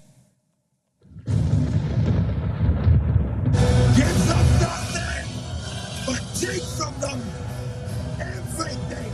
This is where we hold them. This is where we fight. This is where they die. On these shield boys. Remember this day, man. It will be yours for all time.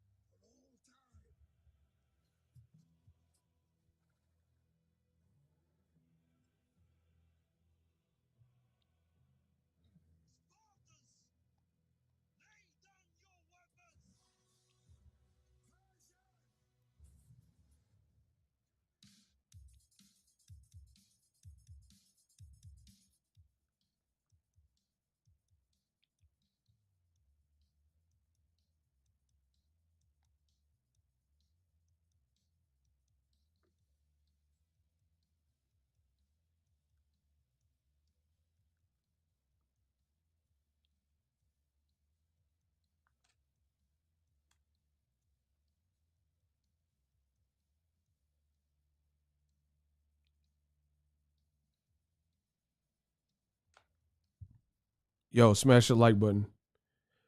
They got copyright music on, so I can't play nothing right now. But it should go off soon.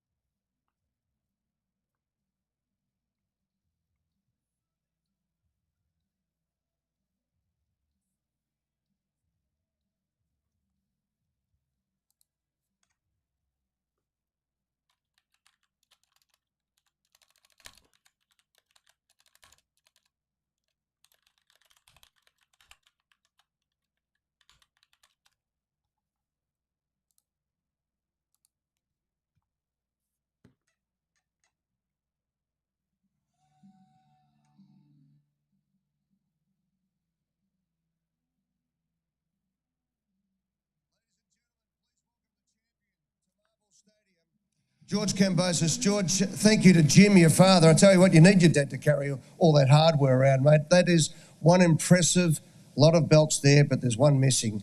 Welcome, and tell me about your first thoughts at the moment, George, about coming here to Melbourne to defend all these titles, maybe get that last remaining one as well, here in front of 50,000 Greek Australians and Australian Greeks and the world watching you. Welcome. It is good to be back home. 5 years I've been on the road. 5 years I've been doing it tough. Doubted by many, but I stayed focused. I kept that tunnel vision. And I knew one day I'd collect all of this. And I knew one day I'd step into this stadium and collect another belt. It's great to be back home. Great to be here at Marvel Stadium. I have to thank the Melbourne government, the minister, my promoter, the Bell Entertainment, TEG, and the people of Australia. Not only Melbourne, but the people of Australia, because like I've said many times, these belts are not only mine, they're ours as a country. Greece as well, my heritage, they're ours. When I step on this beautiful stadium, June 5th, these belts ain't going nowhere, they're staying here. George, take us through the fight. I've never seen a boxer look so physically and mentally prepared to go into the ring. As we said, 13-1 against going in, the bookmakers, even Bob Barham, all that sort of stuff. You've had that all your life, but suddenly you stepped in there and you've never looked more at home in your life than you were in that ring in a big-time boxing event against an absolute superstar, and you held your own and then took it to a new level. It was a fantastic win, great win, against all odds. 13-1 underdog. But I knew what I was going to do that night. I never changed. I said it all along, from day dot. I will be world champion, especially on that night. But that's the thing of the past now. I'm never content. I'm always striving for more and more. That's why I chased the biggest names. There was only 2 names I ever asked for this stadium fight, return fight. I could have fought anybody. Any person I could have picked. I walked for one of the best names, Lomachenko, Devin Haney. Unfortunately, Lomachenko's not available. Beautiful. Devin Haney, step up. Now we'll take your belt. George, it is remarkable because generally when you go through all that build-up and you get these belts, you know, the tradition in boxing has been to maybe get some lesser credentialed fighters, build up a reputation, continue to fatten up your record, but instead you have taken on the other person who holds the lightweight belts. What's the motivation behind you? Is it just something in your DNA that you say, no, I want to be the undisputed world champion in my division? I'm a Spartan warrior. I want the best fights. I want the best warriors to keep showing the world who I am, what I'm about.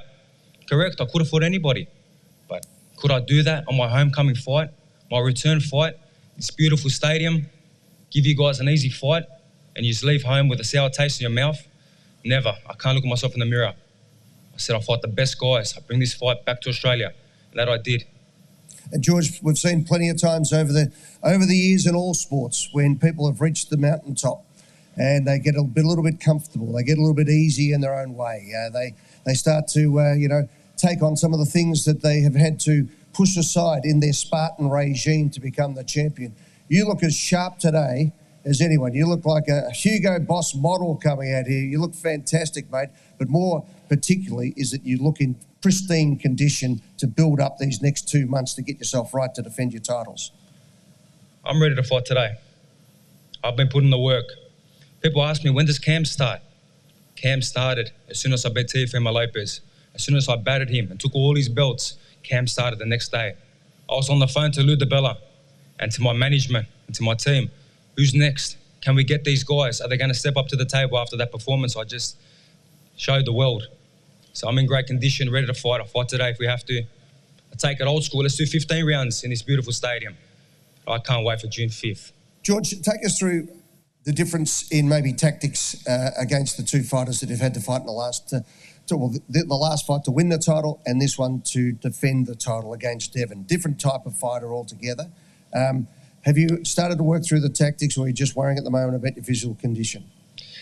Look, I've been a contender on the rise for a long time before I won these titles. So I've been looking at all these guys. I've got notes on all these guys. I know how to beat all these guys, and I will continue to beat all of them one by one, round by round, one by one. So, look, I'm not going to disrespect Devin Haney. He's a good boxer, but he ain't elite, and he will find that out the hard way. They call him the dream, but now that it's signed, reality is going to kick in. Day by day, that reality is going to set in stone. And you're going to see it. This stadium, this fighter you got in front of you, this ain't no game. George, thank you. Stay with us, because now we are going to cross back to Los Angeles, California, United States, and meet Devin Haney and his father, Bill, as we mentioned there. And as George said, he is a super credentialed fighter. He is a world champion in his own right, and he wants to be the unified, undisputed lightweight champion of the world, and he joins us now. Welcome, Devin. Congratulations on being able to be matched for this super fight in Melbourne, Australia. We can't wait to see you in action. What's your response and how are you feeling about this amazing bout that's coming up? Oh, I'm so thankful. I'm so gracious for this opportunity.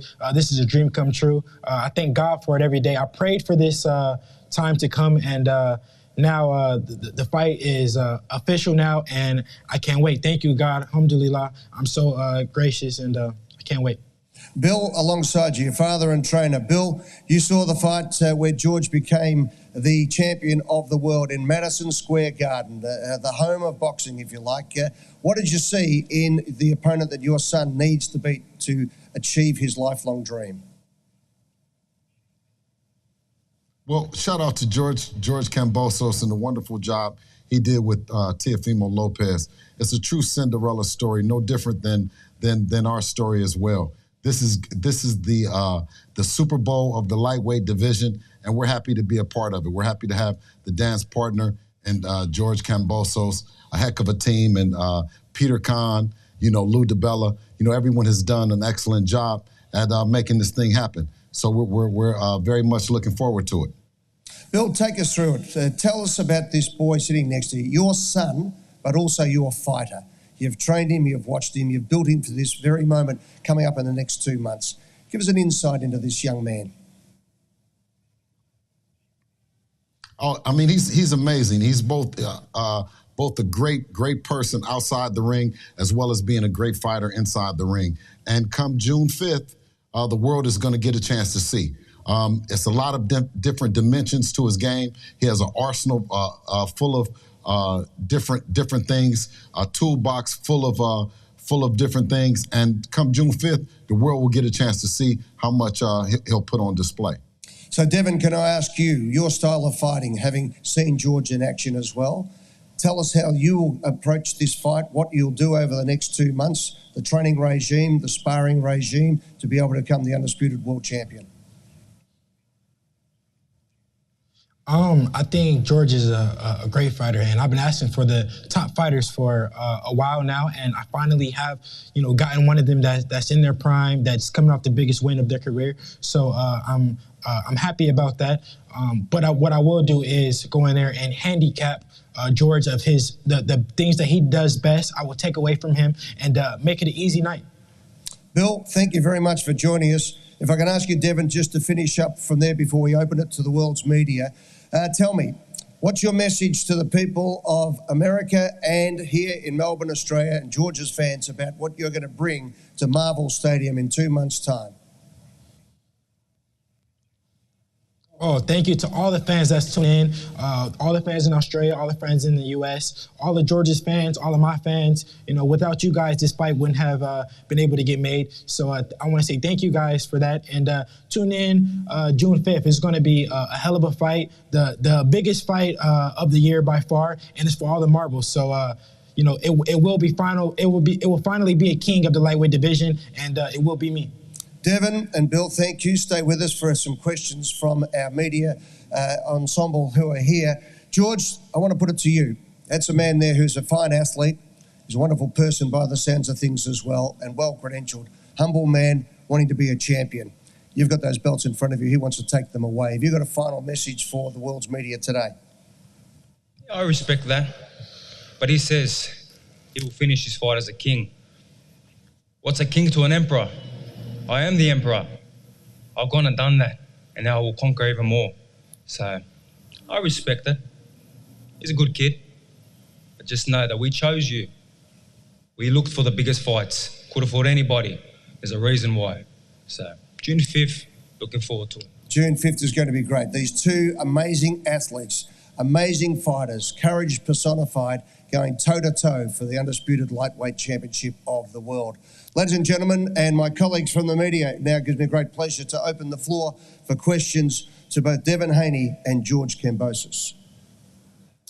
Hi, Devin and Bill. Just one for each of you, please. Devin, George has proven himself as a real road warrior. He's won all over the world. Just want to know what gives you confidence that you can come down and perform in front of a really hostile crowd. It's going to be something really different for you. And Bill, just in terms of his camp, will you change anything up with different time zones? I'm just interested in how you'll approach piecing together his camp for this fight as well.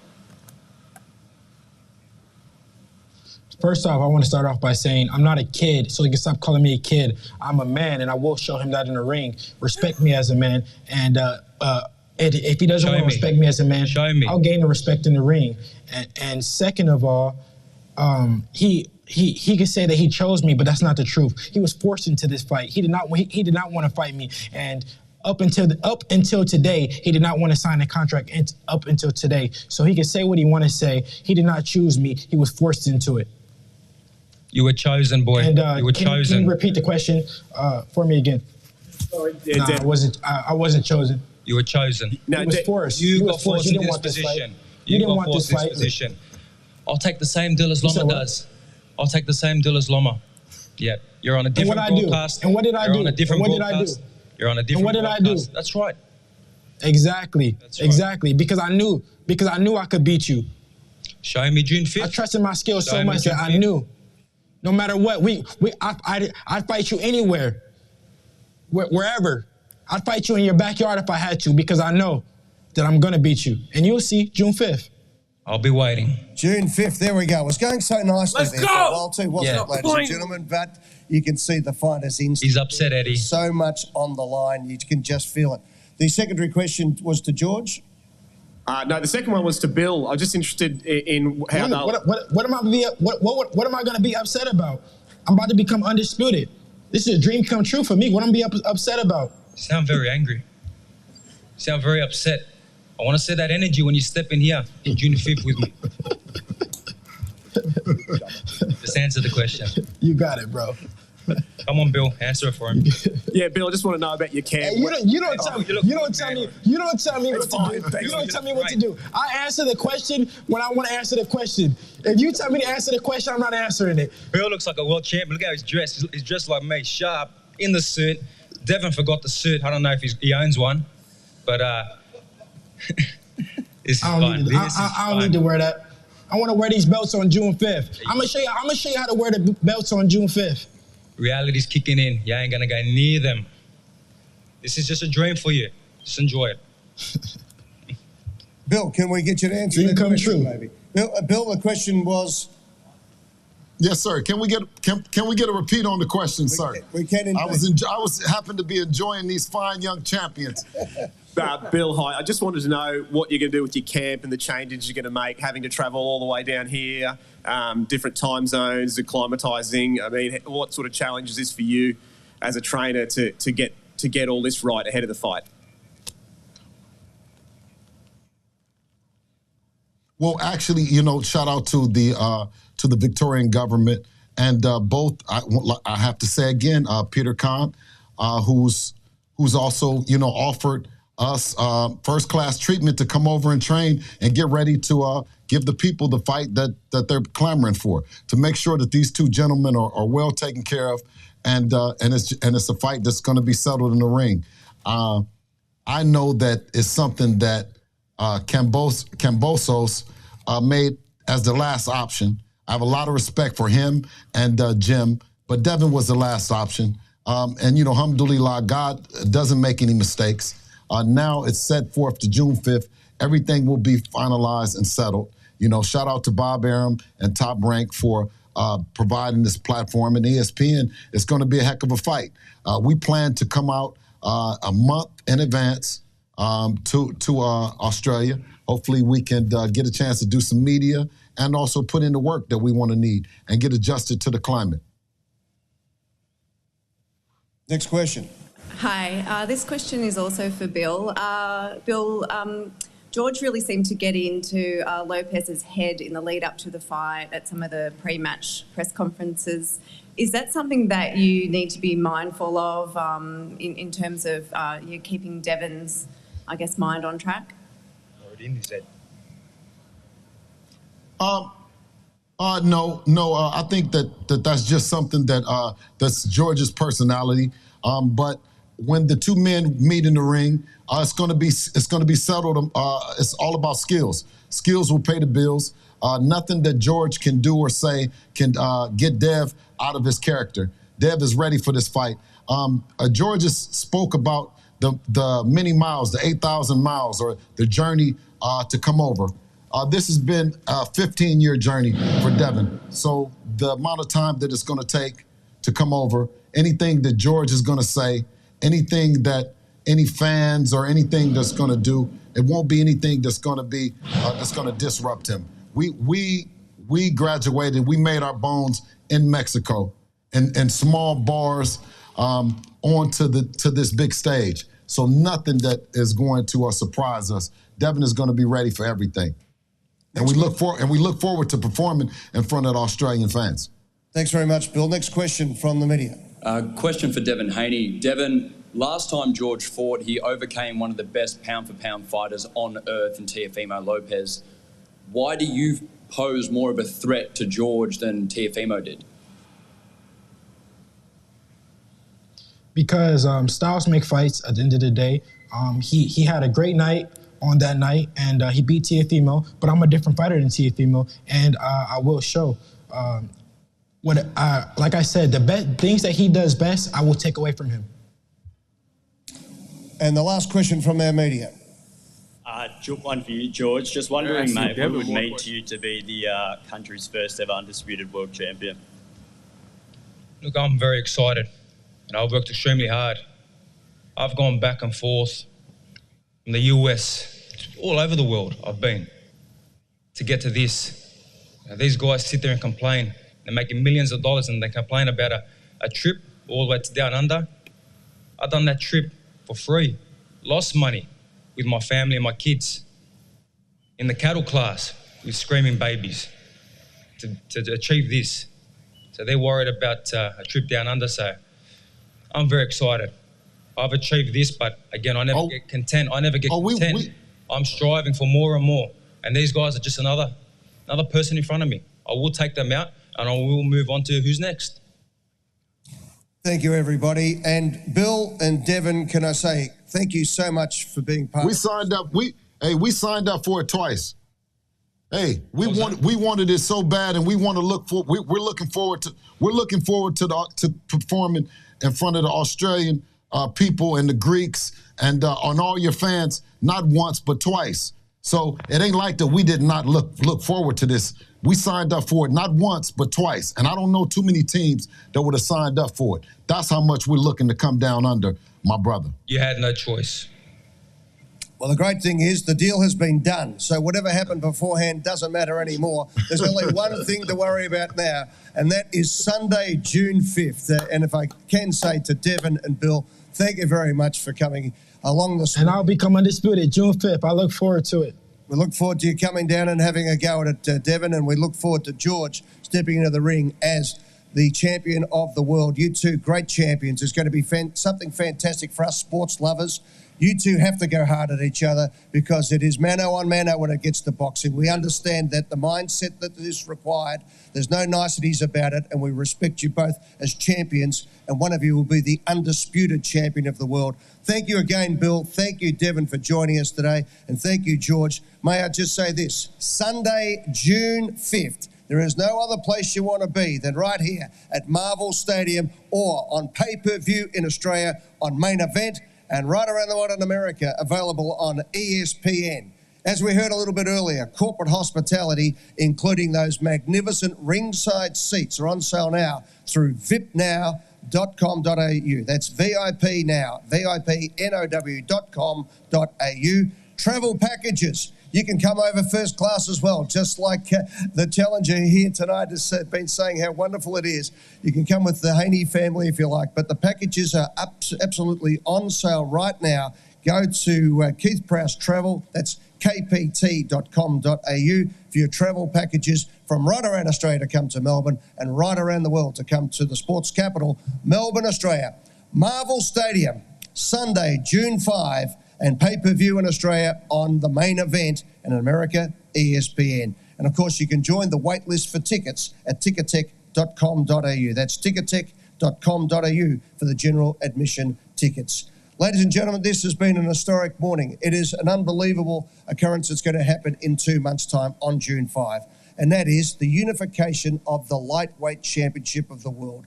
As we know in boxing, sometimes there's an alphabet soup of different belts around the place. This is the time when the two best available fighters come together. The two best fighters who have all the belts in one place at one time, right here at Marvel Stadium, Melbourne, Australia, and on Main Event. It's going to be something special. George, you've done yourself proud today, mate. Thank you for turning out the way you have as far as your expertise as a fighter. We just admire you so much that you've done it the hard way and you'll walk in to this amazing arena as the champion of the world. And to Devin, we respect you as an amazing fighter as well, and we welcome you to Melbourne, Australia, when two of the greatest fighters go head-to-head. What a day it's been for boxing. What a day it's been for the Main Event at ESPN and for Melbourne, Australia. We cannot wait for June 5. It's going to be an awesome event.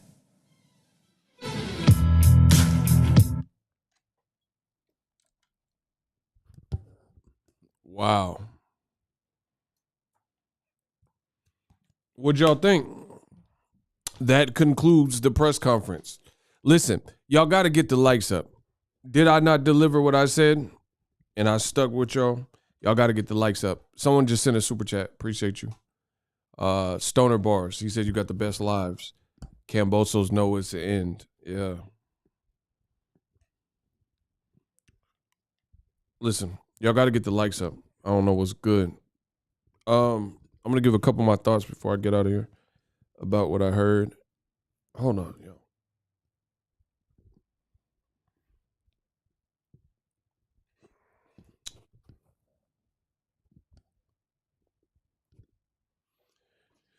If you appreciate the stream, subscribe to the channel, hit the like button. It's very simple. As a full-time creator, these are things that help. My thoughts. Devin won, Kambosos. Oh, like in big fights, sometimes I like to rate the press conference as far as who got the edge and who did the better work. Devin Haney won that press conference. I thought he had the better material. Like, it's kind of like battle rap. I come from hip hop, you know what I'm saying? So I kind of look at this like kind of like a battle rap. Who won round 1? Who won round 2? Who won round 3? So in its totality, very first occurrence, my first impression, press conference, Devin Haney, he ate Kambosos alive. I feel like the level of confidence and poise he was showing, he sounded like I really believed what he was saying, you know what I'm saying, more so than Kambosos. But, at the end of the day, it's a fight. They got to fight it out, see who wins. Should be a good fight, competitive fight. Kambosos, how do I say it? Kambosos, he just sounded a little bit more scripted, a little bit more frigid, more scripted. Like he said, oh yeah, he said he's going to be a king, and what's a king to an emperor? Like, I mean, I guess, you know what I mean? One thing is, like, these other nations and other regions, they got to chill with calling black people boy, to be honest. You know what I'm saying? Like, in America, see, the thing is, you got to understand different regions, different things are acceptable. Though America has a history with black people in the word boy. You know what I'm saying? So I always feel like that's something, that's a little bit of a gray area when you keep calling, you know what I'm saying? When there's a Caucasian person constantly calling a black fighter or a black person boy, even if it's harmless, you know what I'm saying? Because George Kambosos, he seemed like a pretty good dude, but still you have to be cognizant, you know what I'm saying? Just like when people use the N-word.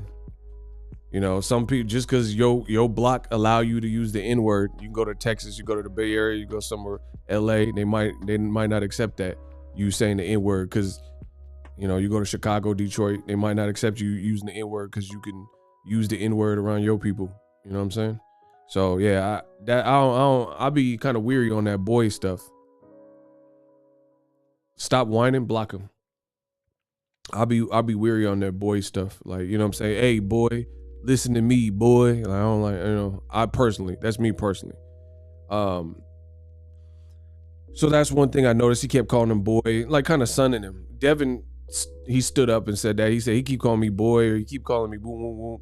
I'm a grown man. I'm 23. You know what I'm saying? I'm going to show you. Devin just seemed like he was oozing with confidence. He got to deliver on the fight. But like the other thing that was kind of weird to me with the Kambosos is he made it look like he couldn't find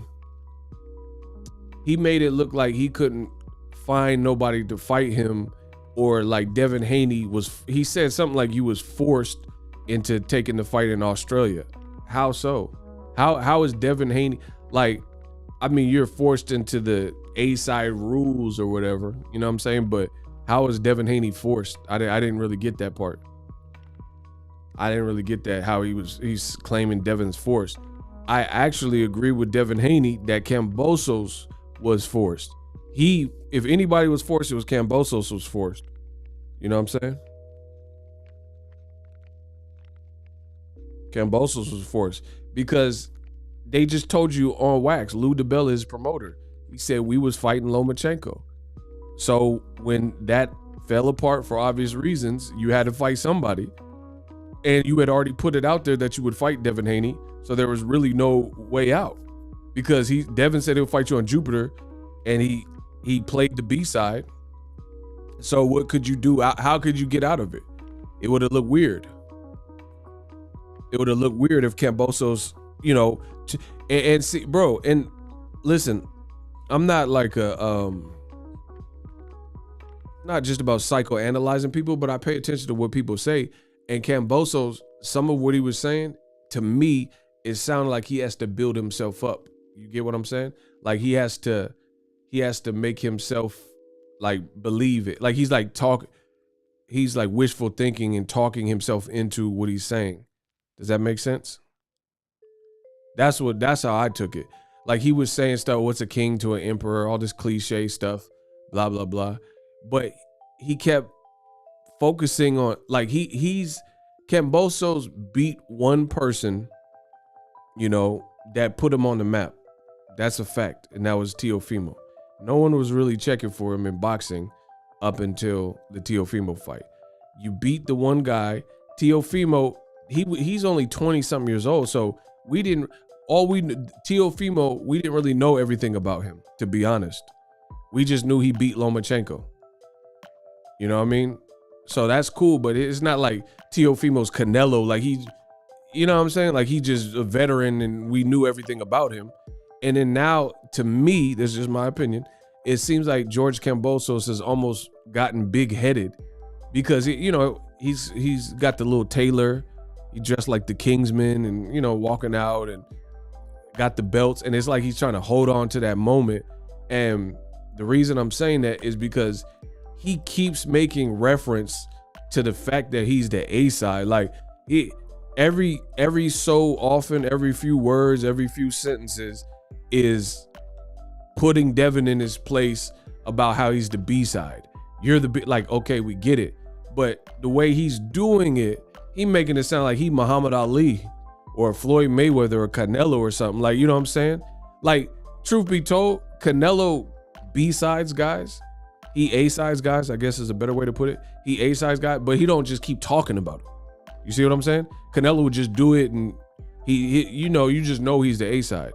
But George Kambosos keeps telling you that he's the A-side, like nonstop. Like, that's one thing that kind of stood out for me. He's like, oh, we chose you. You're the A-side. Or I'm the A-side. You're the B-side. You got to sit there and take whatever deal we give you because you're the B-side. Like, damn, okay. Like, bro, we get it. He's the B-side. And if I'm being honest, outside of them belts and the TO performance, like, if it weren't for the belts and what boxing feels about the belts, Kambosos would really be the A-side. I mean, he would really be the B-side. Devin Haney makes more money, and Devin Haney's more of a staple in boxing. Like, you know what I'm saying? He's like, people have been checking for Devin longer. You know what I'm saying? So realistically, the belts is the only thing making Kambosos the A-side. I think that's fair. Who agrees with that?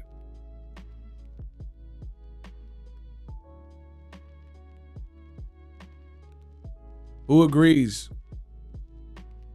The belts is the only, like, stake that George Kambosos has in saying that he's the A-side. Nothing else, like, career-wise or making money-wise, or the typical stuff that you see for A-side. Like, Canelo could fight a champion, Caleb Smith, and Canelo's still the A-side. See, Canelo's bigger than Caleb Smith, so even though Caleb Smith is the champion, none of that mattered because Canelo's still the A-side.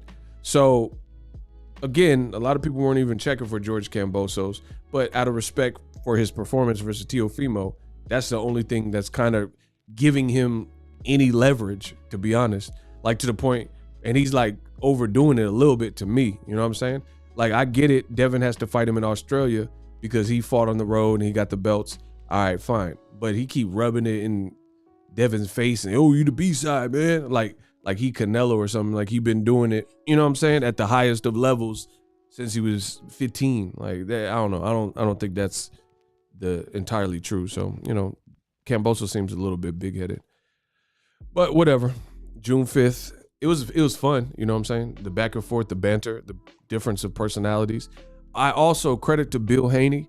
I think Bill Haney did a great job. Like, Bill Haney is a great accomplice, or whatever you want to call. He said some cool things, like when he was asked to speak. And you know what the funny thing is? Kambosos seemed kind of like his head got big, and he's talking about A-side, you the B-side, you the B-side. But the Australian media, right? Australian media, all their questions were for Devin Haney. So you keep saying you the A-side, and Devin's the B-side, B-side. But your own people, the Australian media that pulled up, all the questions were for Devin and Bill Haney. All of them. Almost all the questions were for them. Oh, my man's back, Asante. I told you I'd try to free you. Devin need to beat the worth out of Kambosos. Bro, every question, like, they asked at the very end, I think, if I'm not mistaken, the last question was for Kambosos. You the ace, like, bro, if if Canelo fight Anthony Yildirim, we know Canelo's the A side, and we know Yildirim's the B side. But guess what? At the media day and the roundtables, all the questions that people have are going to be for Canelo and his side, and Eddie Reynoso, because he's the A side. You're in your own like hometown, Australia or whatever, and all the questions that they had was for Devin about, hey, what you gonna do with training camp? Hey, Devin, what you do? Boo, boo, boo, boo. So I just thought that was kind of funny. You keep saying like rubbing this A side in Devin's face, but why wasn't they asking you no questions for real? You know what I'm saying? You like, I'm an emperor and he not no king. Okay, emperor, why are they not asking you no questions though? They barely had like, I don't know. It's kind of like a girl that go to your school and she's kind of pretty. You just like, all right. But then when a girl transfer from another school, you're like, man, who is that? She is fine. Or you ever went to another high school football game? You don't go to that high school and you see some of the girls that are there. And since you don't go to school with them, you looking at like, dang, who is that? And they're like, man, that's just Rachel. You know what I'm saying? That's just Nicole. That's just, man, like, who is that? So maybe it's that because they have access to George Kambosos, so maybe they wasn't really pressed about it. But like 90% of the questions were for the Haneys. Yeah, I think Kambosos was kind of like gassing himself up. You know what I mean? I'm the A side and I'm gonna do this. I'll show you. And I don't know. Devin, listen, I say this lightly because this is one of my favorite moments in boxing. But Devin kind of got a Arturo Gatti. He kind of gave me Floyd Mayweather Arturo Gatti vibes because it was the same thing. They got the satellite feed. He gave me subtle Mayweather Gatti because remember Mayweather when he was doing the satellite interview? Mayweather was talking greasy. So Devin gave me like slight hints of that. Floyd was talking crazy to Gotti. Rest in peace to Gotti. But Floyd was like, man, he said he thunder, I'm lightning. He keep talking, I'm gonna cut it to 7 rounds. I'm knocking him out. He a C+ fighter, I'm an A+ fighter. Bro, my boy Floyd was in the zone. Devin start zoning out with the trash talk a little bit. So he started giving me little Floyd versus Gotti vibes. We'll see what type of performance. Bro, Floyd was talking to Gotti. He was sunning him. Listen, rest in peace to Gotti. But Floyd was sunning him. He was like, he all right. He one-dimensional. I make the most adjustment. He a C- C fighter. I'm an A+ fighter. And I'm going to show you. He said, make sure you get your popcorn. Atlantic City, New Jersey. Floyd was talking that talk. I like that. So I like Devin was talking that talk. Bro, I've seen Devin spar. He was talking that talk. See, you got to understand with the trash talk, it's foreign to like some people that trash talk come that Devin is from the Bay, bro. That trash talk it comes natural for us, bro. I'm telling you, you don't want to play the roast game with someone from the Bay. I'm living proof of that. You don't want to play them dozens. Bro, Floyd said he a C+ fighter. I'm an A+ fighter. I'm gonna beat him. This what happen when you mix thunder and lightning. He thunder, I'm lightning. I'm too fast. I'm gonna cut it to 7. He keep talking, I'm gonna cut it to 2. Bro, Floyd was getting that Gotti, bro. Devin was on his baby Floyd. He was getting that Kambosos. He's like, I ain't answering. He keep asking me the question. I ain't answering the question. If he asking, you don't tell me what to do. Yeah, Devin sounded like he wanted to put Paul. He said, I'll fight you anyway. I would have fought you in your backyard. That's how confident I am. Talk that talk, Devin. Talk that talk, Devin. Okay. Man, Devin said he gonna knock you out 7. If not, he might send you to heaven. Bro, Devin was talking that talk. Let's go. They got me hyped. Kambosos, Devin, they got me hyped. I can't front. Kambosos trying to build himself up. Bro, there's a difference. It's hard to fake confidence. You know what I'm saying? When you really that dude. And like I said, I agree. Devin Haney was absolutely right. Kambosos was forced. I said that before the stream even started. Bro, Jojo Diaz was forced. Kambosos was forced. Because listen, you would have picked Devin as your first choice.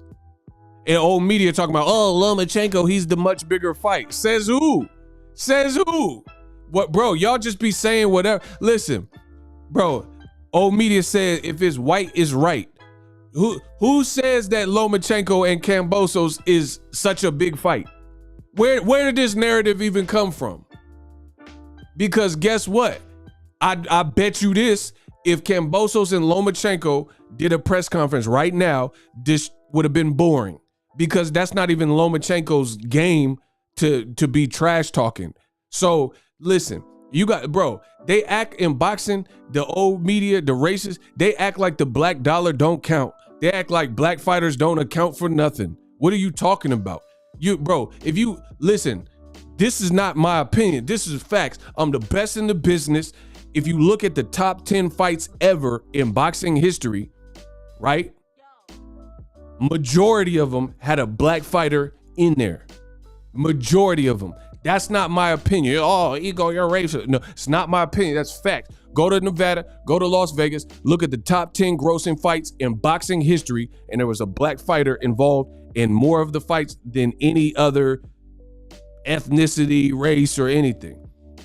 But yet, old media keeps pitching this narrative that nobody wants to see the fight with the black fighter, but everybody wants to see fights with Kambosos and Lomachenko. I didn't want to see that. Why? Bro, look it up. Lennox Lewis, Holyfield. Mike Tyson, Holyfield. Mike Tyson, Lennox Lewis.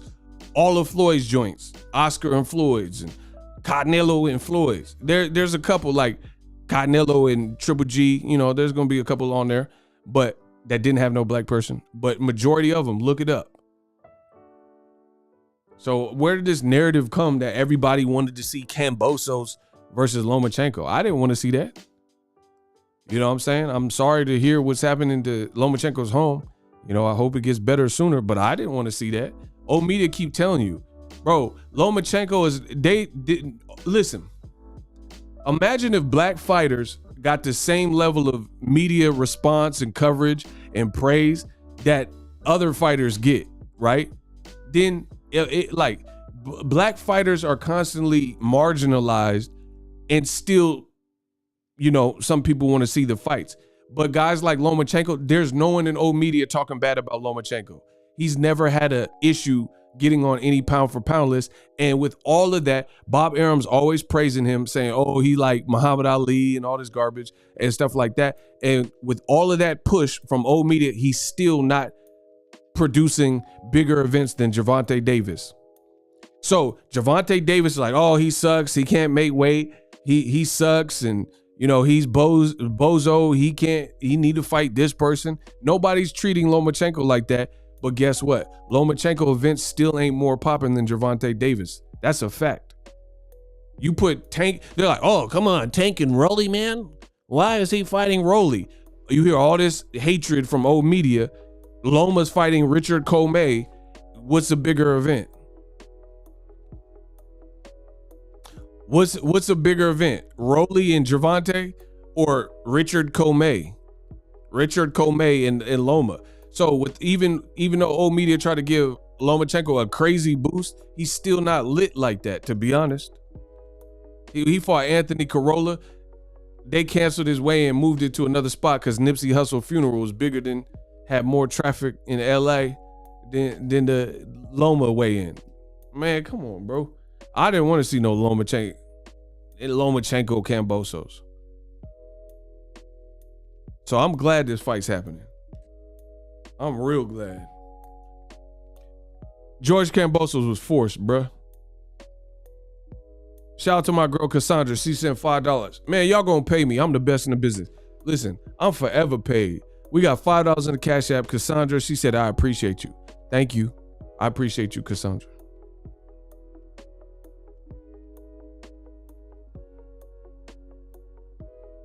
Yeah, rest in peace, neighborhood. Nip. Yeah, so anyway, old media, they keep saying, oh, nobody wants to see Devin and Kambosos. And now the fight's here, and now they just acting like it's a great fight. See, this is how corrupt boxing is. This is how corrupt boxing is. They hate on fights primarily with black fighters, and then when the fight somehow, some way still manifests and is made, then they say it's a great fight. But it was a great fight from the beginning, and you was anti the fight, and you was hoping Devin Haney didn't get the look, and you was hoping that Lomachenko got the look. But now all of a sudden it's a great fight. Guess what? It's been a great fight. You was just hating because you thought Kambosos was going to go a different way and fight a Caucasian fighter from the Ukraine in Lomachenko. That's what happened. So that, I mean, this is just, it's sickening what we see. It's sickening what we see in boxing. Like, for example, Canelo Alvarez, payday, you want payday. Canelo Alvarez, he got an offer to fight a black fighter, Jamal Charlo, and David Benavidez, right? Canelo went another way and said, I'm fighting Bivol. So old media, in an effort to side with Canelo, they said, oh, Bivol's a much better fight. But you know dang well, if Canelo would have picked the black fighter, Charlo, that it would have been a bigger fight and you would be praising Canelo. Oh, I told you Canelo was going to fight your boy Charlo. But since he decided, him and his team decided to go a different direction, now you have to defend and justify that. You see what I'm saying? And that's what old media, I told you, they shapeshifters. They wanted Kambosos to fight anybody else but Devin Haney. They wanted him to go after Lomachenko or Ryan Garcia. So Devin is right. Those are fights, you heard the media was pushing it. They was like, oh, Ryan Garcia could do a tune-up and then get Kambosos. Like, and I was like, and I told you, I said stylistically it's not a bad fight, but how does Ryan deserve a fight? He don't have a belt and he been playing hooky since last year. They didn't want this black kid, this black fighter, to get the opportunity. And when everything fell through with the other option, Lomachenko, they ran out of options. That's what happened. And I told you that from the beginning because I'm the best in the business. Listen, get to 500 likes. Y'all gonna get the likes to 500. I ain't even sweating it. Y'all gonna get the likes up. So I agree. Devin Haney, he pushed the issue and made his last two. Bro, Devin Haney is responsible for fighting his last 3 fights because him and his team had an insistence in calling out guys and staying the course and continually putting pressure. And luckily for Devin has a great support system, right? And the pressure bursts pipes. The pressure becomes too much, especially, you know, when the fans start jumping in the mix and stuff. And then it's like, all right, Lomachenko's out, Kambosos. Who wants to see Kambosos have fought a tune-up? Who wanted that? Who wanted to see him? That would go double wood. He thinks he's like an emperor or whatever, but that would have went double wood if Kambosos just fought, you know, Ronald Schnonald, you know what I mean? Ronald Snell. They'd be like, what? So Devin's right. He couldn't. He was talking all this big stuff about 50,000 and selling the arena. You're not gonna make no money for your promoter if you took a tune-up fight. That's what Australia. That's what they used to. They don't have that many big fights out there. So if you wanted to really sell out a stadium and charge higher rates, you had to fight someone with the name. You know what I mean? And then you chose Lomachenko. They probably looked at Ryan Garcia, and then Ryan got his own stuff. Ryan he's too hit or miss. You know what I'm saying? He might pull out of the Tagro fight. They changing the weight to catch weight and all that. So it's like you can't just sit around and wait and have your fighter stale. So you was really pressured to fight Devin Haney. That's the reality. Oh my gosh. Why are we crawling to get to 500? Is this real life? Man, come on, bro. We can't get to 500? That's what y'all telling me?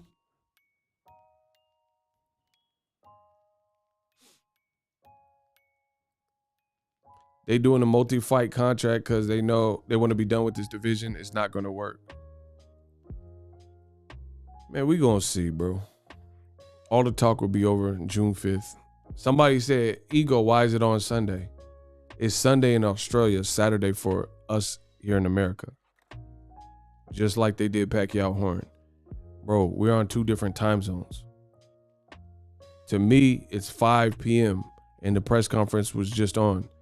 Australia is morning time. That's why. They on a whole different schedule, time zone. So hopefully I did a good job answering y'all questions. Haney Kambosos, now official. Shout out to Denver for subscribing. I'm the best in the business. Y'all all know I'm the best in boxing history. So yeah, just do yourself a favor. Subscribe to the channel. Shout out to everybody for supporting. Devin Haney, he pressured these guys.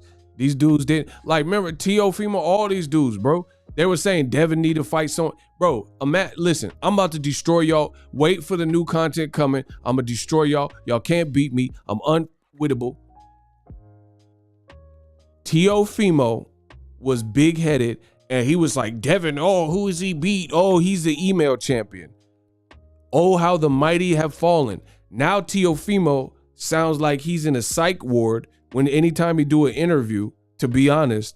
And Devin Haney is getting all the praise in the world because he put his big boy pants on. He had to leave his promotional situation to partner with these other dudes just to prove a point and fight for undisputed. So guys like Teofimo are like, oh man, Devin, he's an email champ. You got to impress me. You got to fight someone in the top 10. Well, guess what? Now Devin has an opportunity to beat the guy that beat you and battered you and bloodied your face. See, it goes to show you in life, when you do what's right, it usually pays off for you.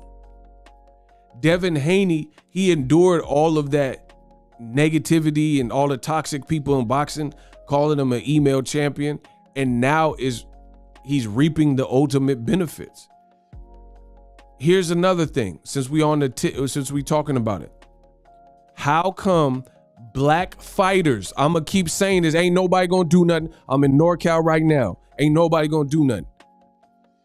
How come when a black fighter has a close fight, a controversial win, there is a pressure and a presence from old media and mainstream boxing media for said black fighter to clear that up? Every 10 out of 10 times, if you are a black fighter and it's a draw or a controversial win or a super close fight, there is an immediate pressure for said black fighter to actually prove that you're better than that person. Example, when Sugar Ray lost, in a shock fashion with Roberto Duran, he rematched him 8 months later. When Andre Ward had a razor-thin win over Sergey Kovalev, a non-black fighter. Razor-thin, people said, oh, Andre Ward, you lost that fight. You suck. Oh, whoop. He rematched him in his very next fight. Floyd Money Mayweather, easy work. I ain't got to worry about it. Maidana. People said, oh, Maidana whooped you and he busted your lip and it was a draw and Maidana beat you. Floyd's next fight was Marcos Maidana. Right? Floyd versus Castillo. Oh, Castillo really beat you and whoop. Floyd got the rotator cuff surgery 6 to 8 months later. His very next fight was Castillo, Jose Luis Castillo. Non-black fighters, when the same situation, unexpected, controversial win, unexpected loss, close, razor-thin controversy. Look at Jermell Charlo, another black fighter. Castano. People are, oh, Castano whooped ya.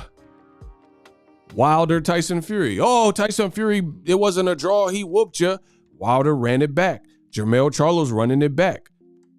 Now, on the flip side, when it's a non-black fighter under these same pretenses, now all of a sudden there's no pressure to ever even fight that guy again. Teofimo Lopez. Why are we talking about Teofimo moving up to 140? Why is he not even in the mix to rematch Kambosos? So you say Kambosos, you beat him. You said you beat him, but you won't fight him again. And you leave it to a black fighter, Devin Haney, to try to take out your trash. That's the nature of this biased game in boxing. How come there's never been pressure for Teofimo to rematch Kambosos? He's like, oh, I can't make the weight. Well, sacrifice, eat less, make the weight one last time, whoop Kambosos, and then move up. Remember when another black fighter, Jermall Charlo, he said after the Trout fight, he needs to move to 160. It's becoming harder and harder to make weight. But Julian J. Rock Williams, another black fighter, was his mandatory. J. Rock was saying, fight me, you turkey. So as a result, Charlo had a decision to make. Jermall could stay and fight the guy who's his mandatory, even though it's hard to make 154, and fight that guy that's calling him a turkey and putting pressure on him, or he could just move straight up to 160. Black fighter Jermall Charlo, what he decided to do was, you know what? I'm gonna stick around in the division, make the sacrifice at 54 one last time to whoop this dude to clear the air, and he knocked J-Rock out. Then he moved up. Teofimo Lopez, he's saying he's just moving up. Why he not rematching George Kambosos in Australia? That fight would be huge. But again, when you're non-black, there's no pressure. Lomachenko versus Salido.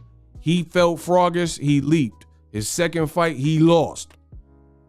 He lost. Fighter out of Mexico beat you. Orlando Salido, he got double-digit loss and he beat you. Lomachenko, to this day, has never rematched Salido. Lomachenko, to this day, has never rematched Teofimo, and we don't know if that'll ever happen because Teo said he's moving out to 140. Shall I go on? Exactly, and the race is still talking about Castillo beat Floyd. Ward fought Kovalev. He said that was too close for y'all liking. Stopped him in the rematch.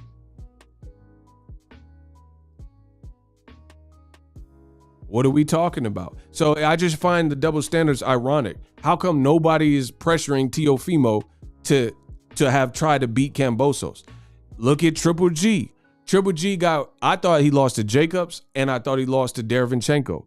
Never rematched Jacobs immediately. And Derevyanchenko, he let a black fighter, Jermall Charlo, who old media still hates, and they don't give him no credit for the Sergey Derevyanchenko win. You know what I'm saying? He battered Sergey Derevyanchenko, right? No pressure. Triple G just don't ever have to, no, guys, Max. He don't have to ever fight Derevyanchenko again. Josh Taylor, another fighter. He got whooped. He lost to Jack Catterall. He said, I'm moving up. There's a controversy there. People are like, nah, you lost that fight. He's like, I watched it several times and I won. But when you're a non-black fighter, there is no obligation for you to see that through again. If you're a black fighter, you will be ridiculed and persecuted to the highest extent of the boxing law if you do not clarify what happened. Sugar Ray Leonard Duran, Wilder versus Tyson Fury, Ward Kovalev, Mayweather Maidana, Mayweather versus Castillo, right? Jermell Charlo, Tony Harrison, Jermell Charlo, Castano, Jermell, a black fighter out of Houston, when he lost controversially to Tony Harrison, his next fight was supposed to be who?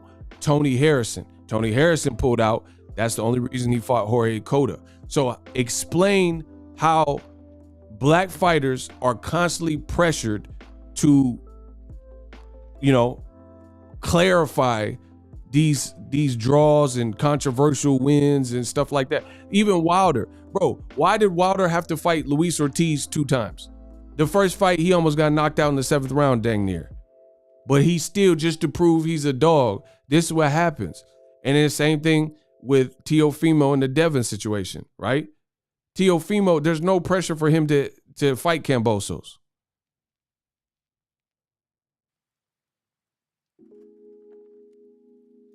Block facts over feeling. Notice they say you wrong, but they won't prove you wrong. That's how you know I'm the greatest. Notice they say you wrong, but they won't prove you wrong. You ain't gonna do nothing. You don't have no Bitcoin. Change your avatar. You can't beat me. Who next? It's funny, his name is Facts Over Feelings, but he had no facts and it was all feelings. Ain't that something? These young boys can't beat me.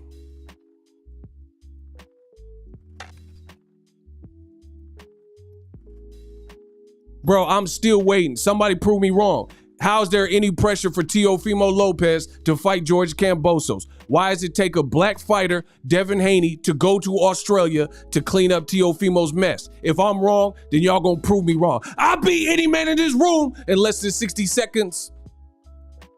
Prove me wrong.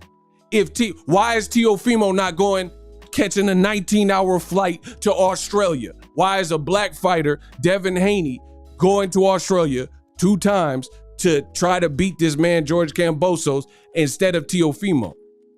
And the funny thing is, old media is like, oh, Teofimo, he's a power puncher. He's a huge puncher.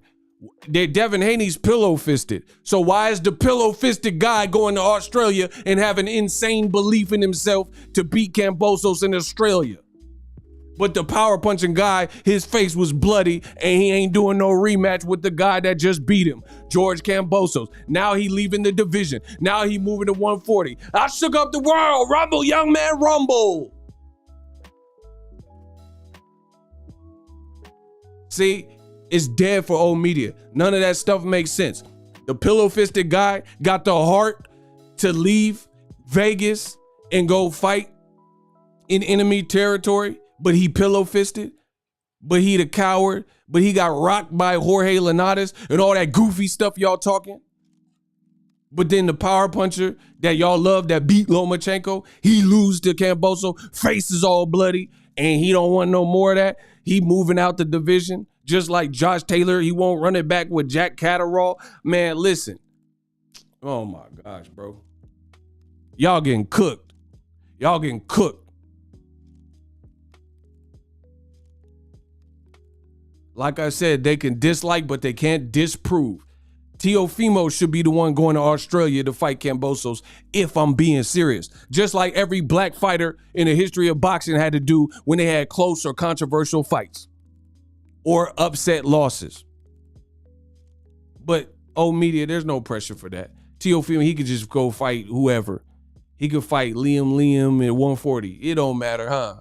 It don't matter, huh? Y'all better stop playing with me.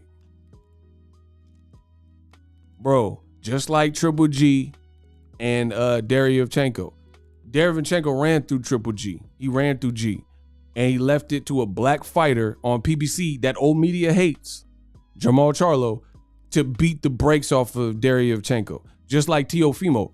He no mas. He not going in there to see Kambosos again.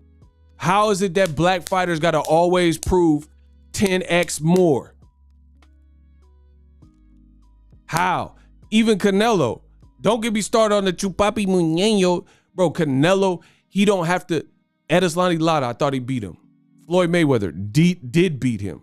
Triple G in the first fight did beat him. He don't have to avenge none of those. Except for the Triple G.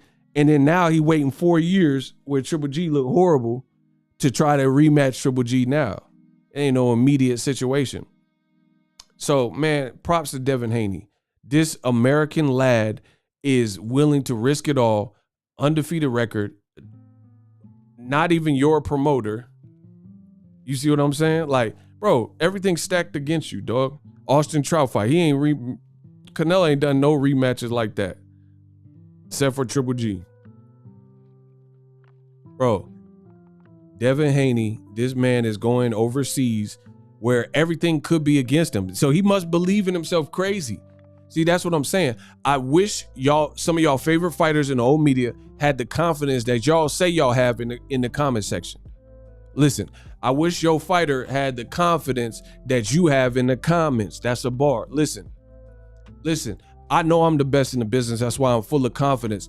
I wish your favorite fighter had the confidence that some of y'all clowns have in the comments. I said, I wish your favorite fighter had the confidence that you have in the comments, because you say Canelo will fight Benavidez and whoop him. You say Canelo will fight against Jamal Charlo and whoop him, but he's not fighting them. So that's folklore. You say Teofimo's a big puncher and Devin Haney's pillow-fisted and got rocked by Linares. So why is pillow-fisted rocked by Linares going to Australia to try to beat the man off his best performance where he slaughtered Teofimo and had his face looking like a maxi pad? Listen, I wish your favorite fighter had the confidence that you got in the comments. That's a bar. Bro, George Kambosos is coming off a career best. Ugas, another fighter, coming off a career best. And another black fighter, Errol Spence, is fighting that guy off of a career best. Jamal Charlo, when he fought Derevchenko, he whooped Triple G. He was coming off a career best, but y'all don't want to mention none of that. Y'all don't want to mention that. Yeah, Valdez, he can be on phentermine tea, brisk and Lipton iced teas, and Arizona mucho mango teas and all that. And he don't have to fight Robson Conceição. Listen, I see why they call him Robson Conceição, because he Rob's son. Listen, I'm Nas, I'm Escobar, I'm God's son. I see why they call him Robson Conceição, because top ranked Rob's son. Oh my God, listen, I'm Jackie Robinson. Listen, 42, I'm Jackie Robinson. I see why Conceição name is Robson, because on that top ranked versus Oscar Valdez, they Rob's son. Oh my. I'm Nas Escobar. That's God's son. I'm Stillmatic. I'm Illmatic. Oh my. Bro, I Pillmatic. I'm Illmatic. I'm Stillmatic. I'm God's son. Oh my God. Y'all better stop playing with me, bro. I'm the best that boxing has ever seen. Listen, I said I Pillmatic. I'm Illmatic. I Stillmatic. Nas Escobar. I'm God's son. I see why they call Conceição Robson. On that top ranked card with Valdez, they Robson. Oh my gosh, 42, Jackie Robinson. Oh, y'all better stop playing. Bro, there's no one on my level ever. I'm out.